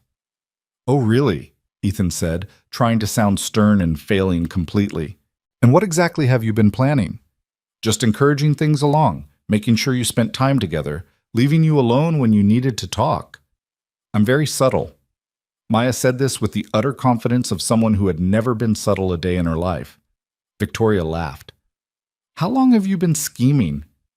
Since the cookies, when Dad came home after the first time we visited you, and he had that look. What look? Ethan asked. The happy, confused look, like he didn't know he could feel that way anymore, but also didn't know what to do about it. Maya shrugged. Mom used to talk about you having that look when you first met her. I recognized it from pictures. The reference to Sarah could have been awkward, but somehow it wasn't. It felt right, like Sarah's memory was blessing this new beginning rather than haunting it. Over the following months, they navigated their new relationship with the same careful attention they'd brought to the garage renovation. Some days were easy, filled with laughter and connection and the simple pleasure of being together. Other days were hard, when grief or fear or old patterns threatened to pull them back into isolation. Victoria learned to let Ethan see her at her worst, when work stress overwhelmed her, when old traumas surfaced, when her instinct was to run rather than stay. Ethan learned to trust that Victoria wouldn't disappear, that her commitment was real even when things got difficult, that loving someone new didn't diminish what he'd had with Sarah. Maya navigated the changes with remarkable grace, though she established ground rules early on. If you're going to be together, she'd announced seriously, you have to promise not to be gross about it in front of me. Also, Victoria can't try to be my mom because I have a mom even though she's dead, but she can be like a bonus grown-up who's part of the family. Deal, they'd both agreed, touched by her wisdom. The garage thrived beyond anyone's expectations. Word spread about the transformed shop where a combat medic turned mechanic combined technical excellence with genuine care for customers.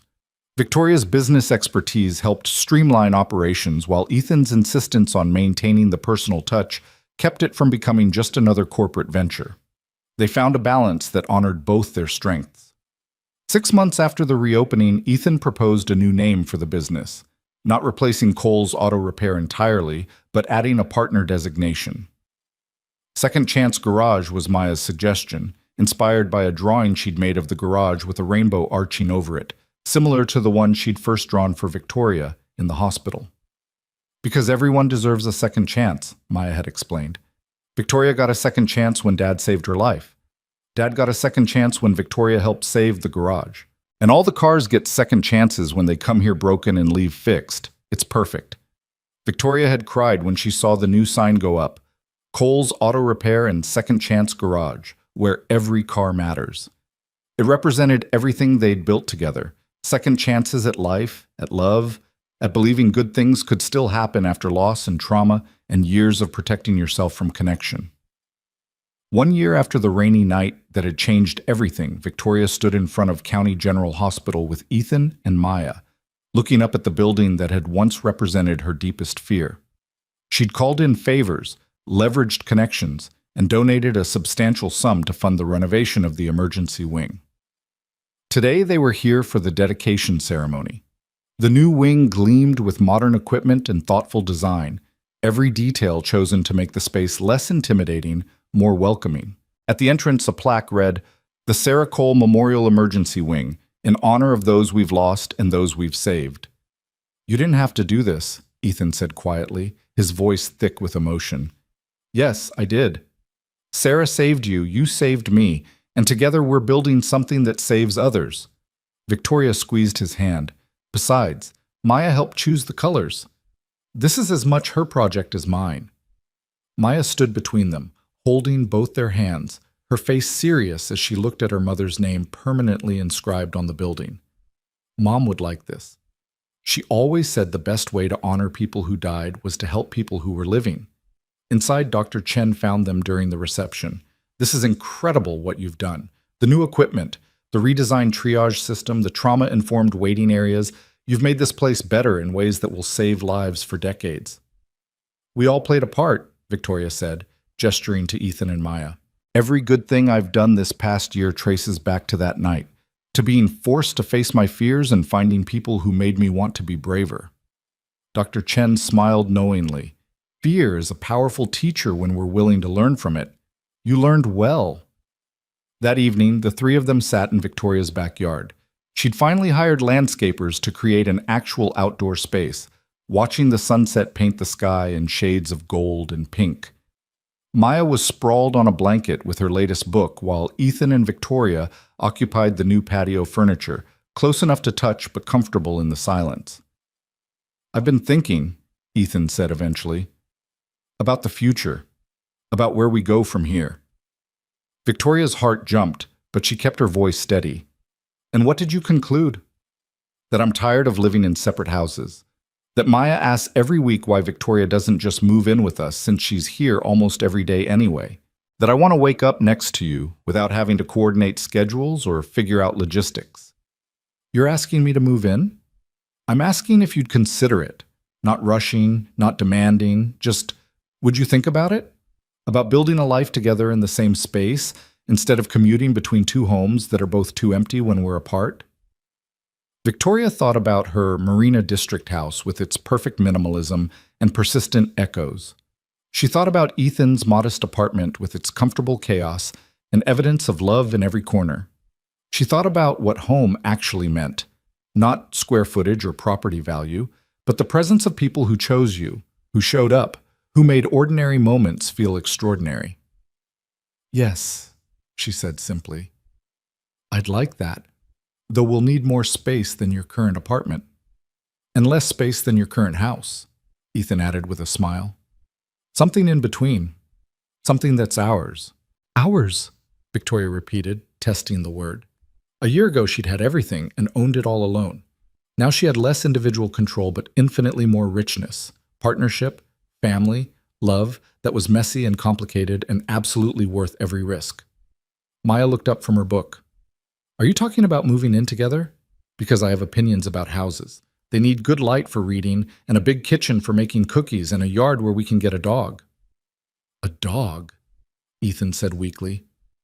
"Obviously a dog. Every family needs a dog. It's basically a rule." Maya returned to her book as if this settled the matter completely.